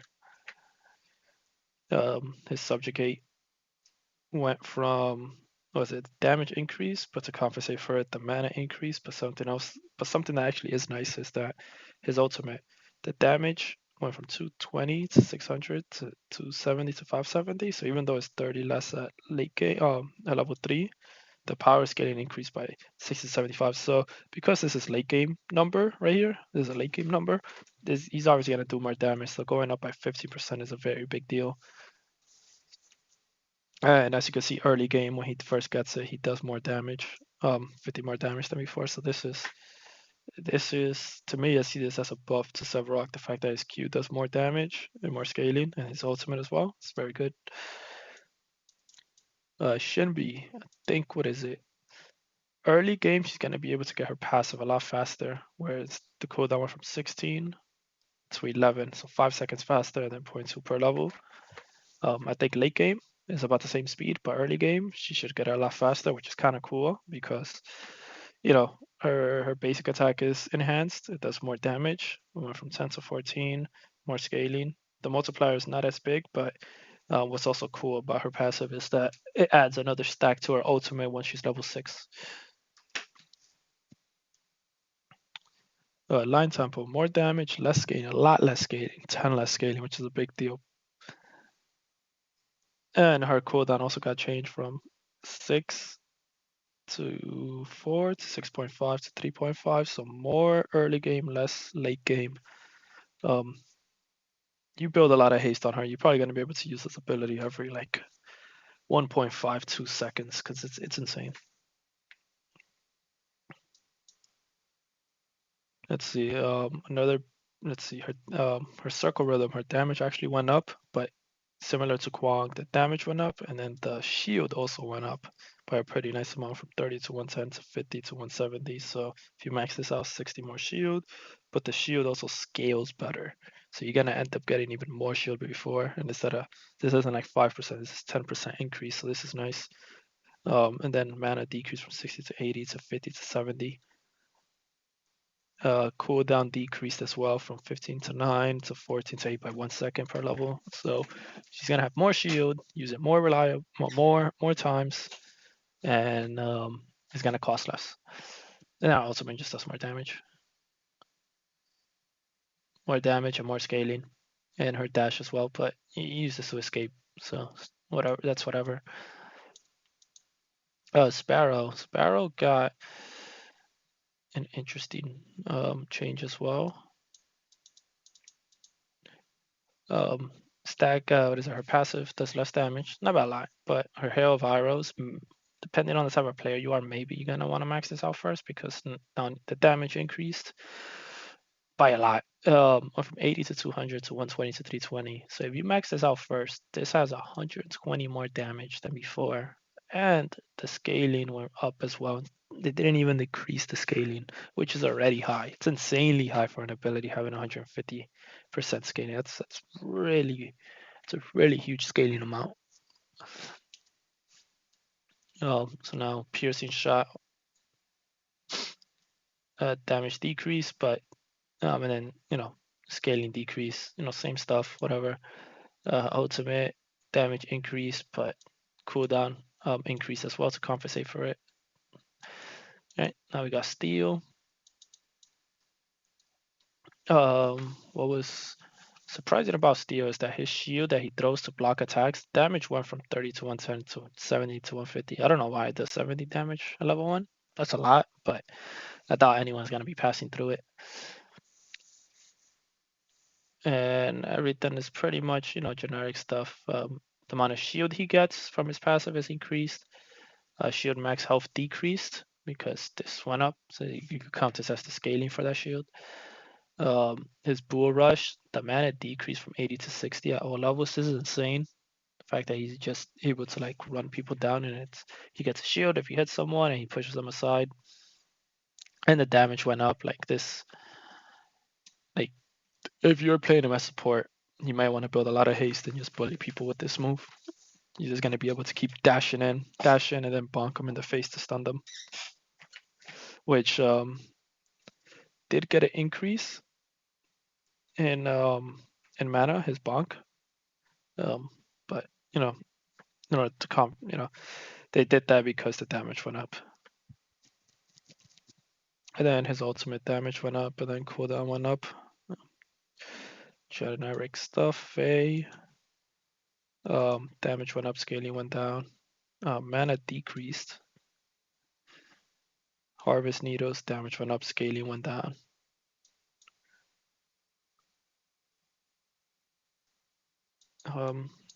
Same stuff. It's Wind Blast. This surprised they did, but I'm happy they did. Bonus total attack speed decreased from 40% to 35%. So this is Twin Blast passive ability, and every time he uses passive skill, every time he uses an ability, his next basic attack used to have 40% increased attack speed. So he used to be able to, what we do with Twin Blast, and he's still gonna do is ability basic, and or I think it's every next two basic attacks. So you can throw an ability, basic, ability, basic, and he's still gonna do the same thing, but the basic attack speed is now not as much as before, which used to be insane. More damage on his Q, less scaling. More damage on his grenade, less scaling. More damage on his ultimate, less scaling. And less cooldown on his ultimate. Wraith, if you destroy his ward, you're gonna get more XP. Okay, not that much on him except more damage, less scaling. More damage, less scaling, more health. Damage decrease from 8% to 5%, which is actually, I think it's needed. It was still insane. I think they decreased it before, but now this makes it so he's less bursty on heroes. But like I said, more damage, less scaling on his peekaboo.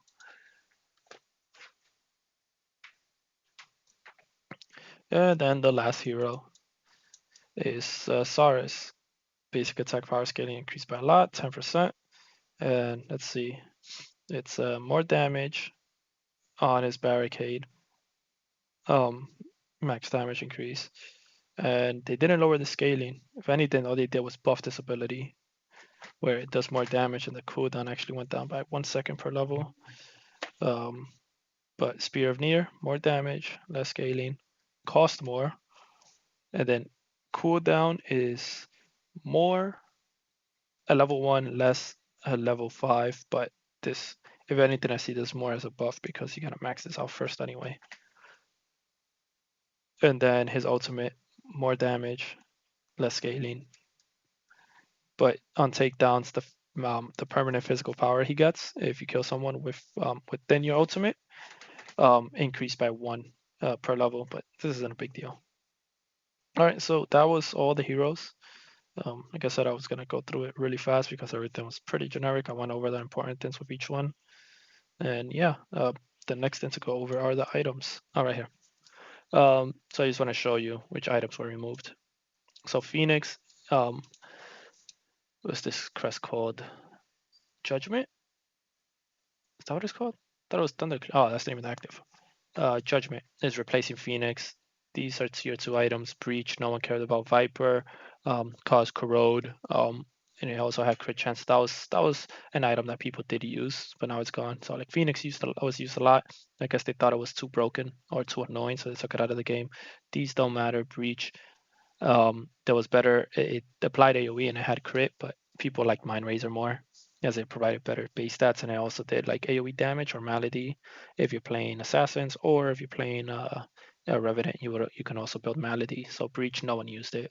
Viper, people used it. I guess they don't want too many corrode items, and they probably didn't like it that people had it with crit chance, so they decided to take it out.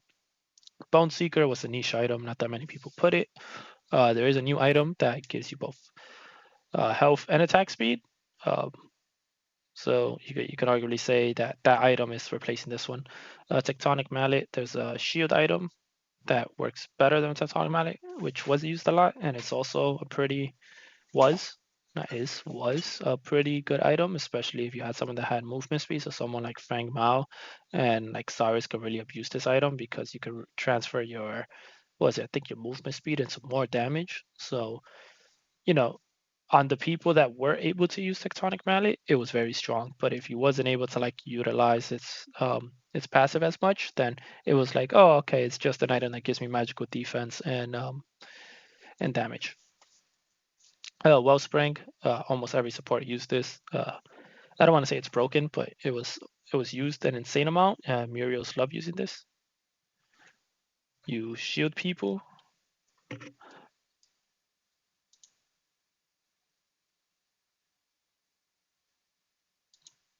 You shield people and you heal them, whichever hero is around you. So Wellspring, they probably thought similar to Phoenix, it was just really annoying to go up against someone that had Wellspring because if you heal someone, you're probably hitting them more with Wellspring, and if you're playing Muriel and you shield someone, it's like you shield them and they get healed. So it's just annoying to have it in just this one item. And then Requiem, not that many people used it. It was more of a niche item. I think it was something about how if there was more enemy team deaths, it gave like stats, I think, to you and everyone around you.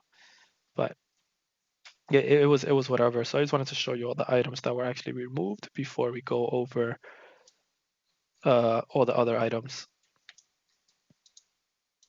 Whoops. So this actually has the picture. So I'll probably go over the new items first, and then I'll go over the items that got changed. So like I said, Judgment is replacing Phoenix. Something I noticed that I didn't see in the patch notes. Well, they're gonna talk about it when I go every other item. When you actually look at the crest, so all of the crests now have the same stats compared to their corresponding other two crests. So what I mean is, if you look at, let's go here, um, all the tank crests, which would be these three, they all have the same amount of health, same amount of physical armor, same amount of magical armor. If you look at all the support crest, like once you max them out, same health, same mana regen, same gold per second. If you look at all the carry ones, same damage, same attack speed, same life steal. All the warrior ones, I don't see what's the new one, but like same damage, same health, same omnivamp. So they pretty much standardized it, I guess, for all the crests. So now it just depends which one you want to pick within your field. Because when it comes to stats, they all have the same, and they're more or less, from what I could tell, they got lowered, which makes sense because they're just crests. They're not really items. They're just like something extra that you have. And I guess my thought process is, or I think they just made it so they give you a little bit of stats, especially since they're adding a new item, and the new item is supposed to give you even more base stats. All right, so Judgment, 12 power, 100 health, 4% Omnivamp, like all the other two crests that you get within the Warrior crest. It's active. Unleash a whirlwind of energy around you, dealing 120% total physical power in area around you. And if you hitting enemy heroes, heals you for 35% of total physical power and 8% missing health. Subsequent hero hits heal for 50% effectiveness. They don't show it here, which I'm surprised, but the cooldown for this is like 10 to 20 seconds. Does it show it here? No, they don't. It's like 10 to 20 seconds, so it's actually insane because if you could keep the match going for a long time, you can actually heal a pretty decent amount. The other thing is that this actually has 4% Omnivamp. So when you're in the off lane, your basic once you get this or any of the other ones, your basic attacks and your abilities are gonna heal you for a bit. So I think that's a nice change that they added to all the crest within the warrior crest. Uh, tier 1, new tier 1, new tier 2. Like I said, these don't matter. These are just things you're gonna upgrade to. All people care about is the tier 3s. Equinox. All right, 20 power, 35 attack speed, 20% crit chance. Everything that has crit chance is now 20 and not 25. Critical strikes deals 6% bonus true damage. That's a big deal. It's a very good carry item.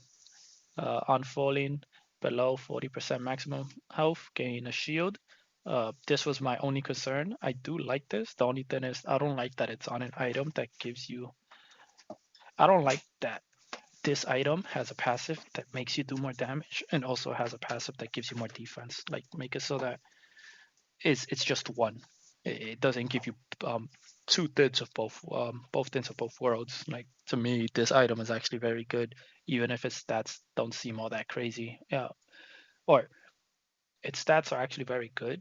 They're just not that high. At least the physical power is not that high, but it doesn't matter. The fact that it gives you physical power and attack speed is actually very good, and crit chance. Nuclear rounds. These are all the carry items, by the way. The second new carry item, nuclear rounds, 40 physical power, 25 attack speed, 250 mana, 20% crit chance. Your abilities deal 4 to 20% more damage based on 20 to 100% crit chance. So for the way I see this is based on the math. That's you need 5 crit. This goes as 4 to 20. Every item that you have every crit item that you have, this does 4% more damage. So if you have 2, it's going to do 8%. If you have 3, it's going to do 12, 4, 16, 20. If you have 5, it's going to do 20% more of your abilities. If I was to take a guess, this might be very good on like Twin Blast. I know Twin Blast mostly does on hit builds, but based on this, you might want to make a crit build with Twin Blast, and this seems like it could be very strong. Plasma Blade. 25% physical armor, 40 magical armor, 35% attack speed. Basic attacks against heroes grant you 8% crit chance for 3 seconds, second up to 5 times. This one is an interesting one because this allows carries that do on hit builds to now have a chance to crit. Because most people that have on hit builds, they tend to have more attack speed. And this gives you crit chance, and you could go up to 40% just if you hit them 5 times.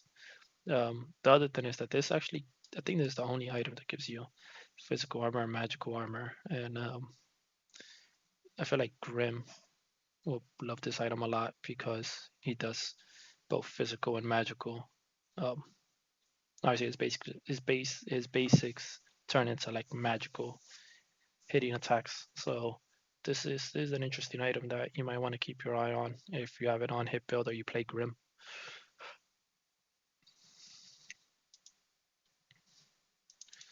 All right, assassin items. Where's my thing? All right, the new assassin item. Penumbra, 40 physical power, 200 health, 6 pen, 20 haste. That's a lot of haste. For a pen item to have health, that's surprising. It's passive right here. Essence Rebound Takedown, reduce your non-ultimate cooldowns by 4 seconds. This can you, this is a weird item. This is like if you're doing good, you're gonna snowball and destroy the enemy team. If not, this is not a good item because even though it has really good stats, you're not gonna get its passive unless you get an assist or a kill. And if you do get an assist or a kill, this allows you to continue the team fight. But by then, you don't like who's to say how much health you're gonna have. So the question is, do you even want to continue the team fight? So this is like a hit or miss item. Like this item can be good if you're already doing good, and if you use it with, I think you're gonna see another item that maybe gives you a shield or something, or like if you see the change for Nightfall, which gives you a shield if you get a takedown, which then allows you to continue the fight, right? Like if you mix that and this item, I can see you doing pretty decent. Next item, assassin item, tainted trident. If any, assassins finally have a tainted item. It's about time. 40 physical power, 8 physical pen, 10 ability haste. On dealing physical damage, reduce target's healing by 40%. That's play. Your abilities deal 4 plus 50% physical penetration, bonus true damage to blighted units. I like this item. I like the fact that the secondary passive is different compared to other blighted items. I think this could be very. I just don't know how much true damage that's gonna be. This sounds like it's gonna be very strong on Kalari and Fangmao because they constantly buy physical penetration. So there's something I would have to try um, and see just how strong it is. But as far as stats go, it gives you everything you want as an assassin. Yeah, fighter items, Earthshaker, 30 physical power, 30% attack speed, 300 health. This is the one I was talking about, which replaces Bone Seeker because it gives you attack speed and health, and it has power, which is great. Upon dealing damage to an enemy hero or monster, increase your ability damage dealt by 1% for 3 seconds, stacking up to 15 times. That means it can go up to 15%. Melee heroes gain stacks twice as fast. Alright, so the way I see it, this is an item that you're probably going to use on Crunch or Grux. Probably Crunch more. Because I believe, and correct me if I'm wrong, but if you actually build attack speed on Crunch, his abilities actually benefit from that too, because his abilities are kind of considered. It's weird. It's also considered like basic attacks, and they actually, if you build attack speed, the animation actually comes out faster, which is kind of.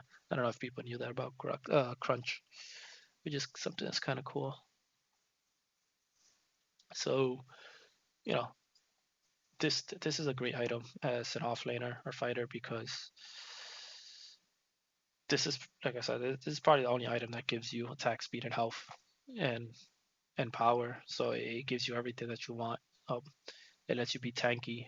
It gives you a little bit of tank stuff, the health, while giving you more DPS. And it says melee heroes gain stacks twice as fast. So this, this is something that you could definitely abuse as crunch. Grux, I don't know, but I do like the fact that it has attack speed and it gives you other stats. Like stat wise, I love this on Grux because maybe you won't want to go Sky Splitter.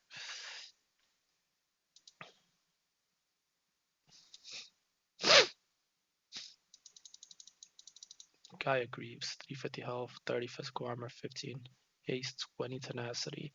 This doesn't give you power, so I would put this more in a tank item. Even though the passive, as you're gonna see, it's gonna do damage. Move to generate 100 stacks of tremor. Each stack grants 0.7 bonus movement speed up to 70. Next basic attack expands all current stacks, dealing up to 50. 120 base physical power bonus, physical damage, lose 50 stacks per second while immobilized, or slowed or immobilized.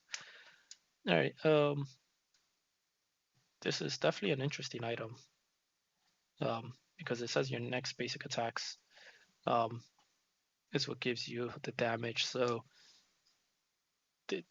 I could see this being useful if you're gonna attack another lane or you be coming from base, because then by then you'll have 100 stacks and you're gonna be able to move faster and just get to the opponent, get to the enemy, and just hit them and just use up all your stacks.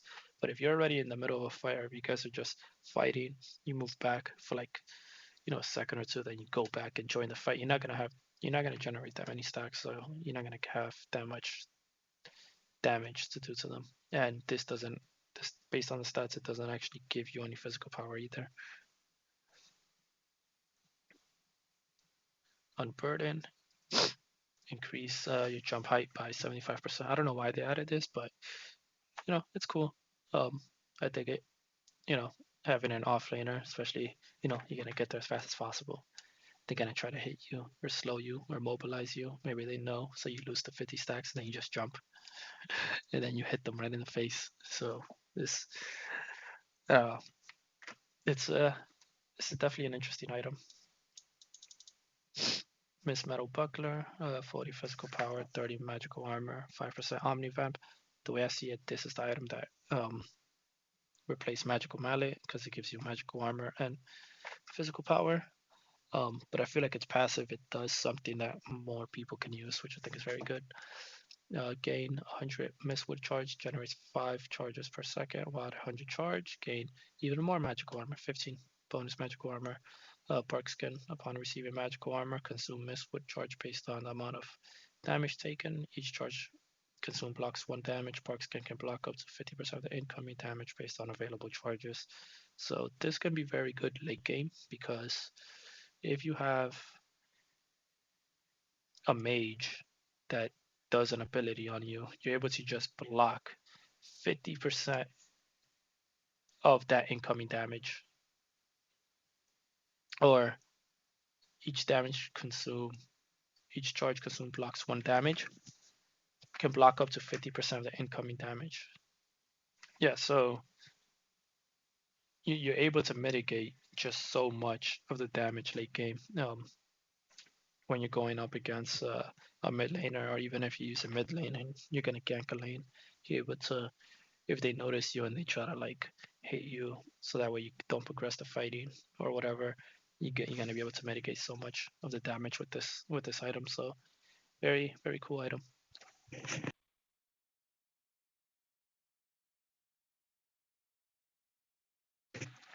All right, so next is mage items.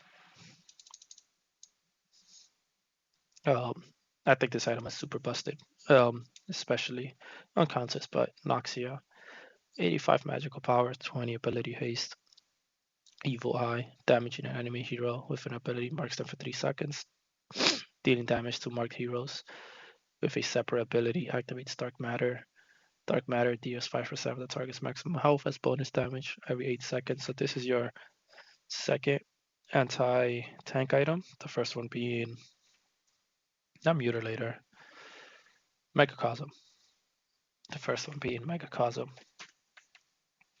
What this one does it like on an instant, and the reason I think this is busted on counters is because you apply Evil Eye with your first ability, and it's your next ability that does it. So it counts as you're just able to blink on them with the Q, and then you can spin on them or throw your secondary ability, and it's gonna end up doing even more damage, right? Because of dark matter. So very strong anti-tank item. As his magical armor went down and health went up, I think items like Noxia and Megacosm are gonna end up being very strong, and things like Sky Splitter as well. And it's something that they're gonna have to adjust later on. But that's just my opinion. Yeah, next item is Soulbinder, 75 power, 400 mana, 15 haste. This is an interesting one. Deal 8% true damage to enemy heroes that are at least 1500 units away. With each activation of Arcane Salvo, permanently gain 1 magical power. You can use this every 12 seconds.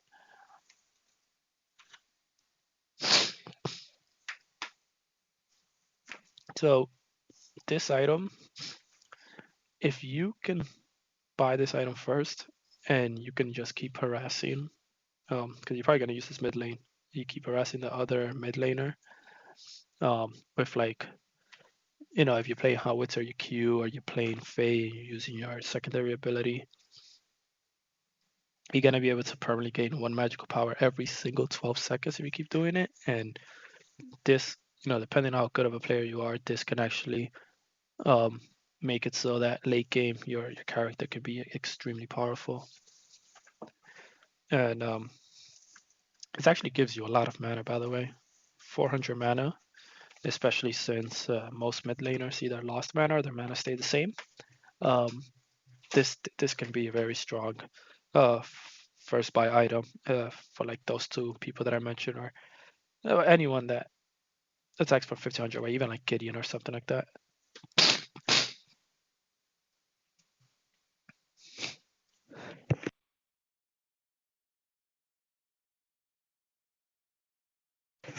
All right, next items are the support items. Oof.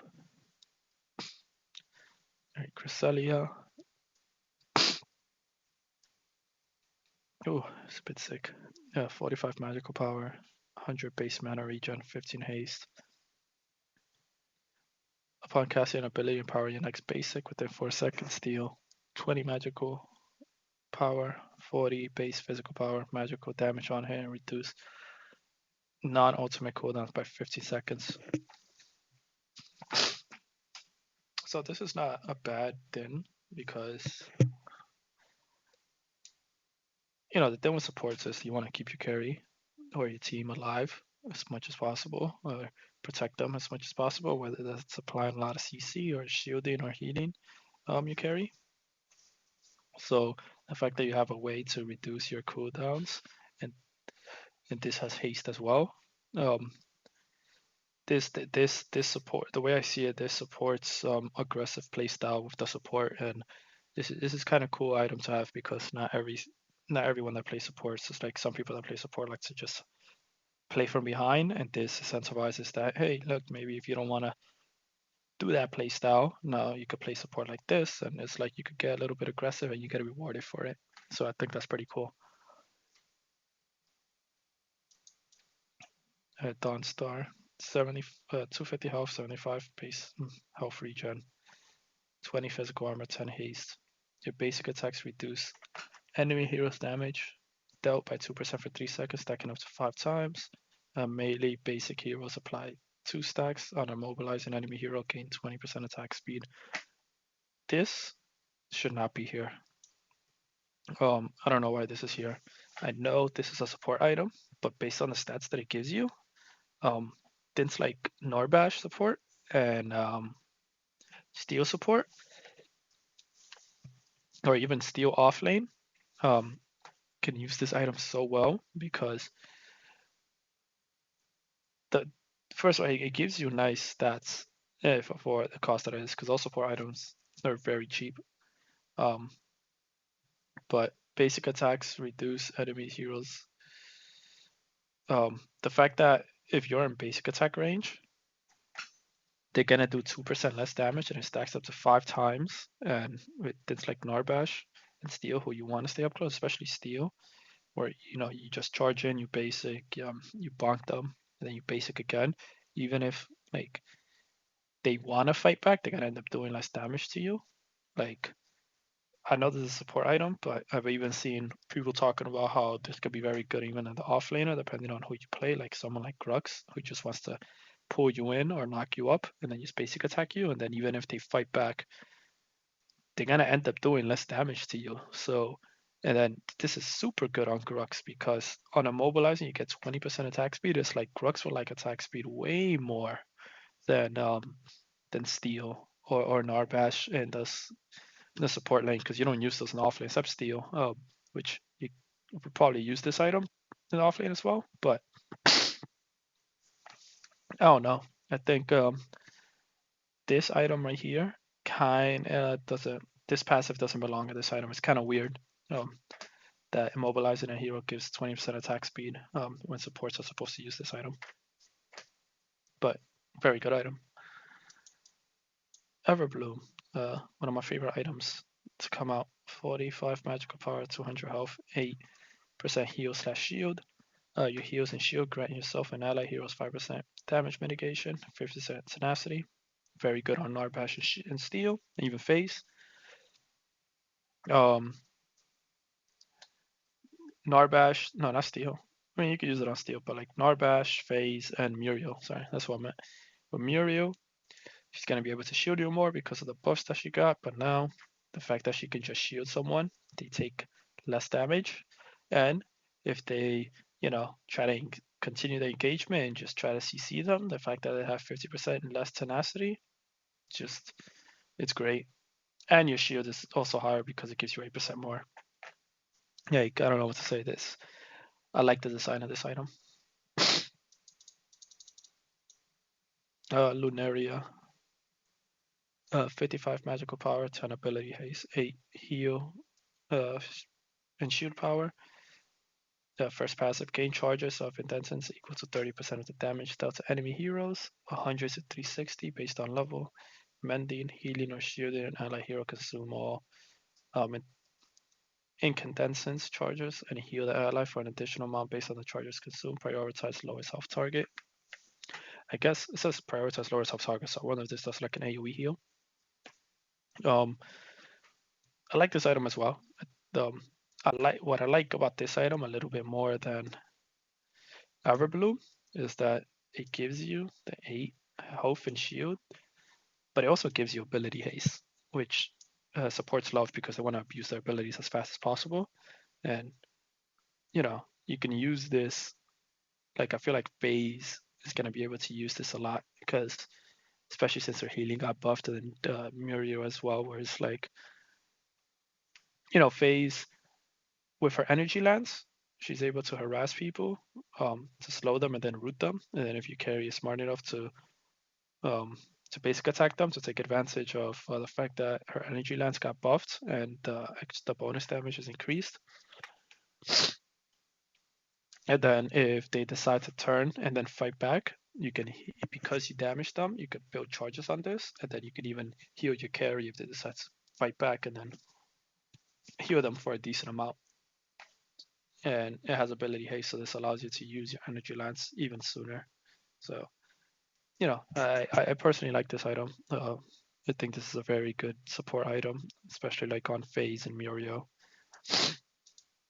And the thing about these support items is that I felt like we were lacking in a lot of support items because most supports they would use some of the support items, but instead they would just build a lot of the tank items.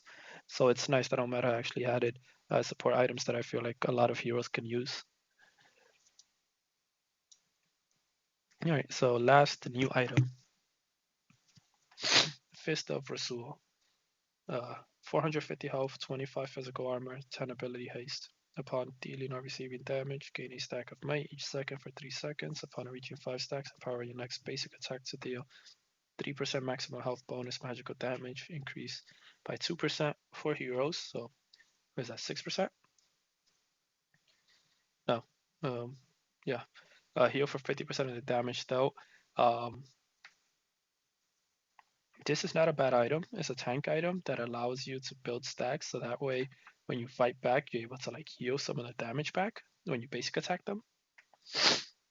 Um, not a bad item. There's already other tank items that allow you that empower your basic and do other things like Frost, which does more damage to them and it slows them. Whereas this one, it's like, oh, it does more damage, but it heals you instead of slowing them. So I like that we have more options based on the items that we can put depending on the playstyle that we like or whom we're facing in the match. The other passive is deal 30% more damage to minions. I don't know why this is here. Um, I guess they did this because it doesn't have physical or magical power. So I guess they figured, hey, most offlaners are going to use this because it doesn't offer them power. We're going to make it so they can wave clear a bit faster so that way they don't fall last behind compared to whomever they facing if the opposing enemy offlaner builds power. Alright, so for the new items, I mean for the reworked items, I'm actually going to use the Predecessor Academy. It's something that I'm going to put in the description as well. Mugiwara, I think, is the one. I already made a video on this, and made a pretty good video explaining all the changes. So the reason I'm going here is because he already made a list of what the actual changes to the item was, because on these patch notes it only shows the full rework and it doesn't show what it was before.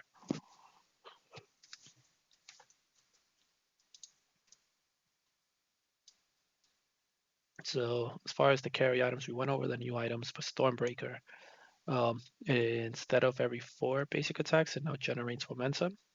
And now it gives you 2 per camp leader. And as you can see, the stats changed a little bit. But still overall, a very good item. Next carry item, Lightning Hawk. Again, same thing. Instead of 4 basic attacks, to activate this, you actually generate stacks of momentum. And then once you reach 100 stacks, that's when you actually apply the passive. So some people may like or hate this. I don't know how I feel about it right now, just because what you can do is before it had to be a 4th basic attack. So if you miss your 4th one, you wouldn't get the passive. Whereas with this, but some people like that because you keep going back and forth. But with this, you could argue where you could come back from base, go to lane, and then you already have the momentum. Is it because it's while moving or landing basics, and you can just by the time you get to base, or you could stay back and just move around and then apply the passives for these two. So I see where they were going with it, where they want it, because they changed this for like every item that says, or every forfeit, especially the on-hit items, and they made it so it's more momentum based. And you could still get it off landing basic attacks to get the passive faster, but you can also get it while moving. So I like that you have 2 different ways of applying the passive.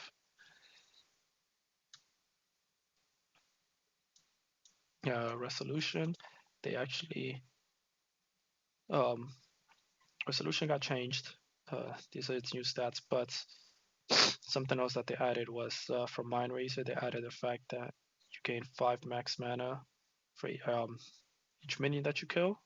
Like camp leaders now grant 10. That was the new thing that they added, but it goes up to 400 and it converts your mana into power. So kind of cool. It is considered a carry item, but unlike the other carry items, this one doesn't have crit chance.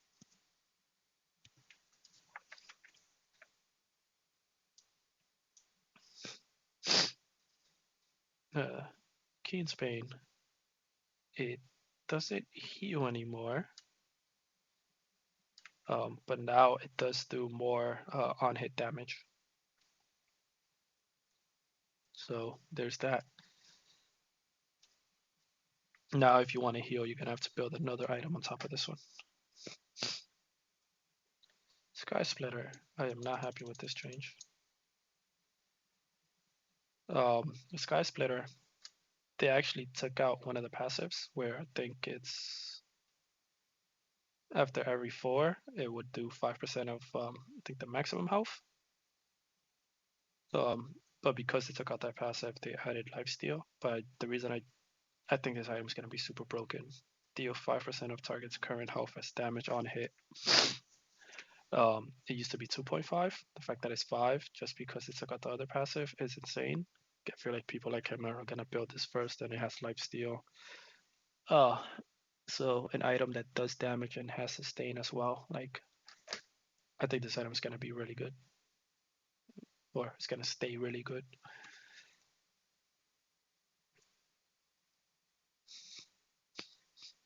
Ashbringer, I think decrease its passive, decrease cooldowns by 0.3 seconds. I think it used to be percent based, right? No more complex styling, just flat reduction, but now it's always 0.3. It's an exact amount that's being reduced. And if you get a crit, or it doubles it. So if you go that crit twin blast build that I was talking about, this might be another good item that you could put on him. Because he has ability haste, able to use your abilities a lot faster, and yeah, you get, because of the passive, you get your abilities even faster as well with the ability haste and this. Mage, those are the new items. Magnify.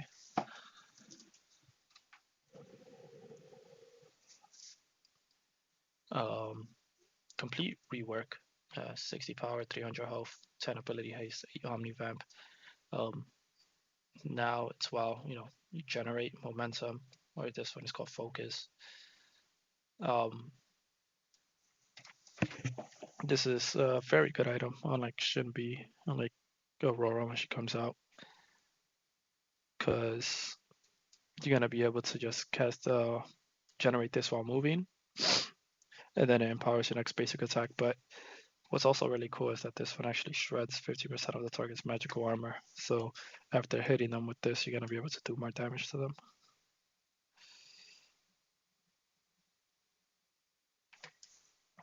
Azure Core, with the added to Azure Core, everything is relatively the same, but now every 90 seconds when below 40% health, gain a shield of 25% of your mana. This is cool. Most people don't finish building this item, so now the fact that it became, kind of like a stacking item.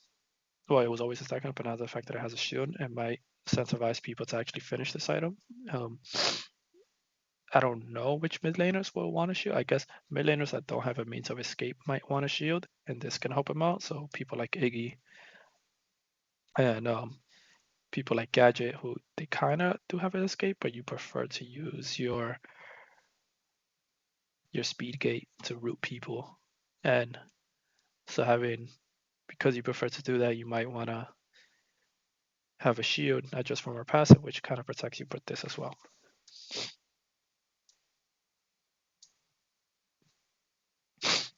Caustica was the no limitations on one cooldown. Oh, so yes, our Pyromaniac reduced cooldown by 0.5 seconds. So this does more damage than before, by the way, because it used to be 50. Able to burst people down. People like using this on Hotwitzer, but now this on damaging heroes, it will reduce the cooldown of this passive by 0.5 seconds, but it would only trigger like every 1 second or something. Now it doesn't do that. So what that means is using abilities that do multiple hits, you're able to proc this a lot faster. So things like Morgus or even Argus are not able to use this item, which you normally wouldn't buy this on them before. Caustica now has base mana regen as a stat instead of having it as one of his passives, but one of his now putting this item is not going to give you crazy amount of pen and infinite mana, which some of you mid laners are probably upset, but I think this makes sense. It just offered way too much. It now ignores 35% of magical armor instead of 40.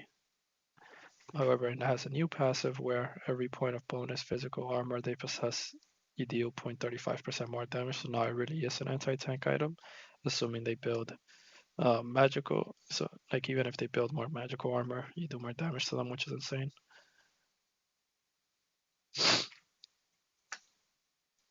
Astro Catalyst, something that no one buys.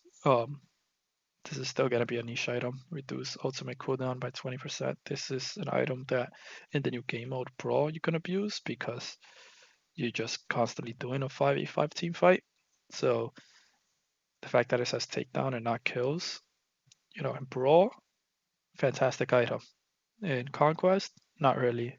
The other thing is that you get a new passive where you do more damage to shielded. So it was already a niche item. Now, you're only gonna buy this if the enemy team has a lot of heroes that shield themselves. But if not, you're not gonna buy this, just like before. Lifebinder doesn't proc off the whole ability haste. It doesn't even have ability haste. It literally is just a lifesteal item, which thank God. I think this makes sense. It doesn't have to be an everything item. It's it does one thing and it does one thing good, and it gives you nice power, nice mana, and a good amount of lifesteal. And then its passive even applies more lifesteal and more power too. So good change. Orb of Enlightenment doesn't provide ability haste anymore, and now when you max it out, this is the maxed out version, you gain magical power and health, but you do not gain mana anymore. You only have base mana increase of 250. You don't get any additional mana. Oh, they put it right here. Oblivion Crown, no more triggering passive, a simple increase of magical power. I think it used to be a percent amount. No. Oh yeah, you had to trigger the passive somehow. Sorry, set it right here. Prophecy. No more bonus attack speed. They just made it so that the no more bonus attack speed based on ability haste. This passive is very simple. You just do your basic attacks, just deal more magical on hit damage. Very simple, very easy. So people like Grim or maybe even Shimby are gonna love this. The on hit damage that it does now is more than before, by the way. Great flaggings. Item that definitely needed to be changed.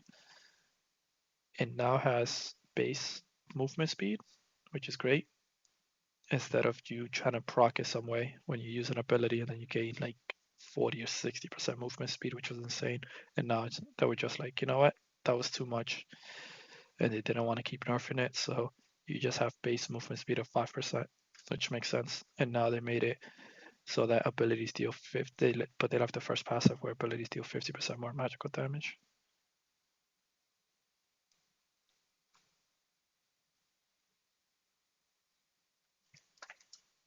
Support items. You went over the new items. Rework. Dynamo. Um, this is the same passive. You now gain 20 physical armor, but if your magical armor is higher than physical armor, you gain 35% magical armor. I don't know why they did this. I don't get it, but it is what it is. Um, for me, it's still the same item. Hexbound. Restore mana equals 30% of damage taken. Okay, not a fan of this passive. Um, to me, that this is basically you have to give up health to gain mana. It's basically what it is, right? Because you get to take damage. But it's new passive, which used to be, I think if you have above 50%, you can have ability haste. It's not there anymore. Now take 4 less damage from hero basic attacks. So yeah, it works for this first passive, but I'm not a fan of this item. I don't like the fact that you have to take damage in order to get mana back. They could just, I don't know, add a mana pot in the game. Just saying.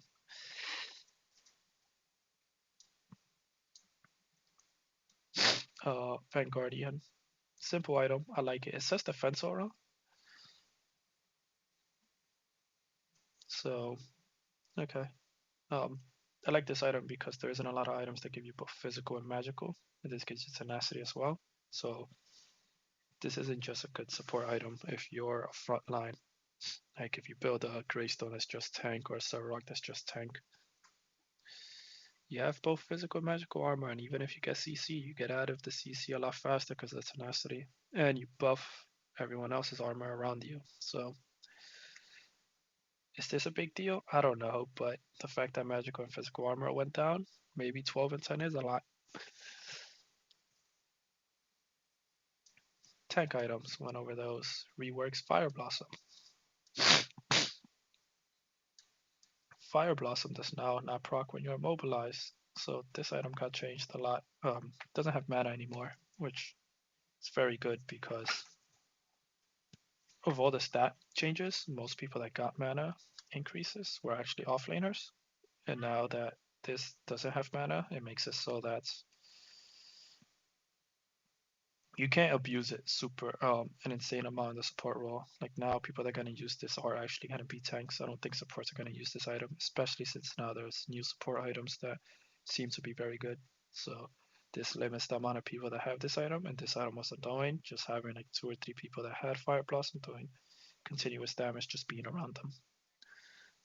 The other thing is that the damage it does is now 1%. Now does 15 plus 1% of your health per second. It used to be 1.5, so it actually does less damage. And this part, the Firestorm, the damage now goes up to 6.25% more damage per second, up to 50%. You used to get this much when you immobilize them. when you immobilized an enemy hero. So now it's just if you can actually stick onto them like white on rice, you'll eventually get this much damage instead of just getting it instantly when you immobilize someone. So I kind of like this change a lot better. I think that this definitely is gonna hurt Fire Blossom, and I don't think unless you're like very specific heroes or like tank junglers, I don't think you're gonna build this item as much. It also has less physical armor, by the way. It used to be 40, now it's 35, and less. Oh, no, less physical armor. The health I can't remember. Raiment. Um, no more regen damage based on the damage you take, but now you have auto combat regen effects. So regen 2.5 of your missing mana each second. I mean, missing health. For each level, gain 5% additional base mana regen. This item is going to be, I think, still very good on steel. Not broken on him anymore because you're not going to get the extra here when you immobilize, but it's going to be very strong on Rampage, especially since Rampage now out of combat gets 4 times instead of 2 times health. And now with this, gaining its second passive with 5% additional base mana regen just per level.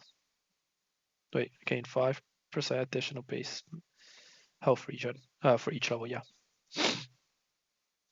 So Rampage is still gonna love this item, but supports are not gonna love it as much as they used to before. So I like stuff like that. Like I was saying before, a lot of supports used a lot of tank items, but now there's actually really good support items, so they can use those and only some tank items. And now tanks can still fully utilize these items. Stonewall, no more stun effect below 40%. However, the mitigate is more. I think this makes the item practically unusable now. You would need a lot of physical armor or go against a team that's just. If you go against a team that's just physical armor, then yeah, this item is really good and they just lost. But the fact that there's no stun and its stats lowered, both its health and physical armor, don't think it's a good item. Elefrost, no more mana regen on its powered basic. Didn't even know it did that, but the other thing is that if you actually look at this, it does less damage. I think it's listed as I think it used to be 40, but the scaling is a lot more. I'm not a fan of this. The reason is because this kind of even though most offlaners are physical damage, this to me is you're not going to use this item when it comes to like Kwang or Aurora because the scales more with physical armor and they're magical offlaners. But I'm not a fan of this change. Fighter items. Went over these new items. Mutilator. It no longer steals health. Its Omnivamp I think was 8%. Now it's 10. And now it has its passive apply hits. Its passive instead of stealing health. Apply hits on heroes. Apply mutilate 3 times. Ability hits. Sorry. Ability hits on heroes. Applies mutilate 3 times. So it's still gonna be very good on like people like Crunch and like Saurus and stuff. But you don't steal their health anymore. You just deal more damage to them with this item. It still does what it does. It's still an anti-tank item. I think the people that use it still are going to use it, but it's a bit different. New assassin items. Infernum, what is it? It now triggers 4 stacks instead of 3. Does less damage, but similar to what was this item? Similar to Caustica.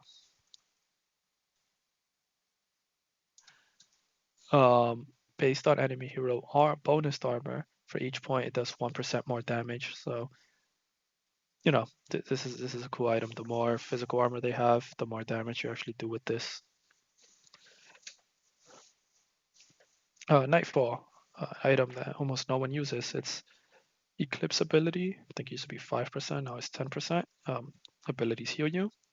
But now they added something where if you get a takedown, you get a shield. So I think this item can be very good. I think I already mentioned this with Penumbra, where they both, you could get 2 benefits when you get a takedown. You get a shield and it lowers your cooldown, and it could you could definitely continue the fight, but I think by themselves, these items are not that good.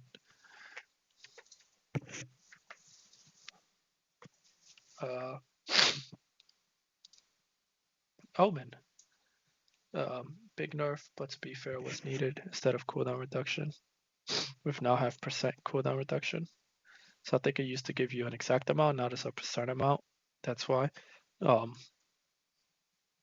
It's okay. I mean, it's more or less the same. I mean, the only person that used it was Fang Mao. So I don't know how many people are gonna use this. Fang Mao and sometimes Kalari. But now reduce your non-ultimate cooldowns by 20 seconds. These aren't active, is it?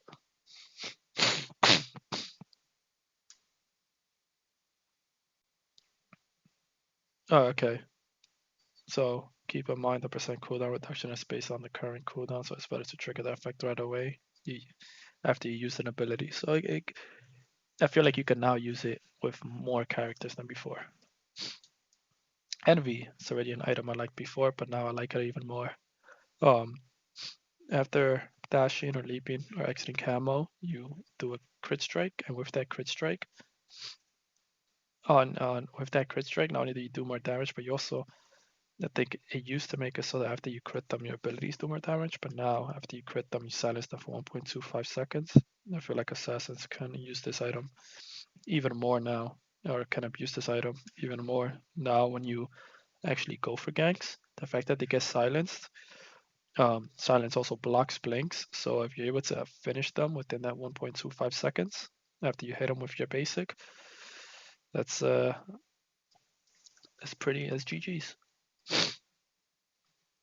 And then Mind Razor. Mind Razor, its second component went to Resolution, where you get stacks, and then it converts your mana into damage. It loses that, and it only kept the fact that it does AoE damage. So I feel like this got heavily nerfed, and I don't know how many people are gonna buy this. They also made it so damage decreases from 100% to 50% based on distance. So people like Twin Blast or like Wraith that used to use this item a lot are not gonna be able, their AoE when they do damage with this, the area effect is not gonna be as much. All right, I think that's everything. I know this was a long patch. I'm gonna try to put this in one video. I'll have everything timestamped, but I hope you enjoy. Hope you enjoy the video.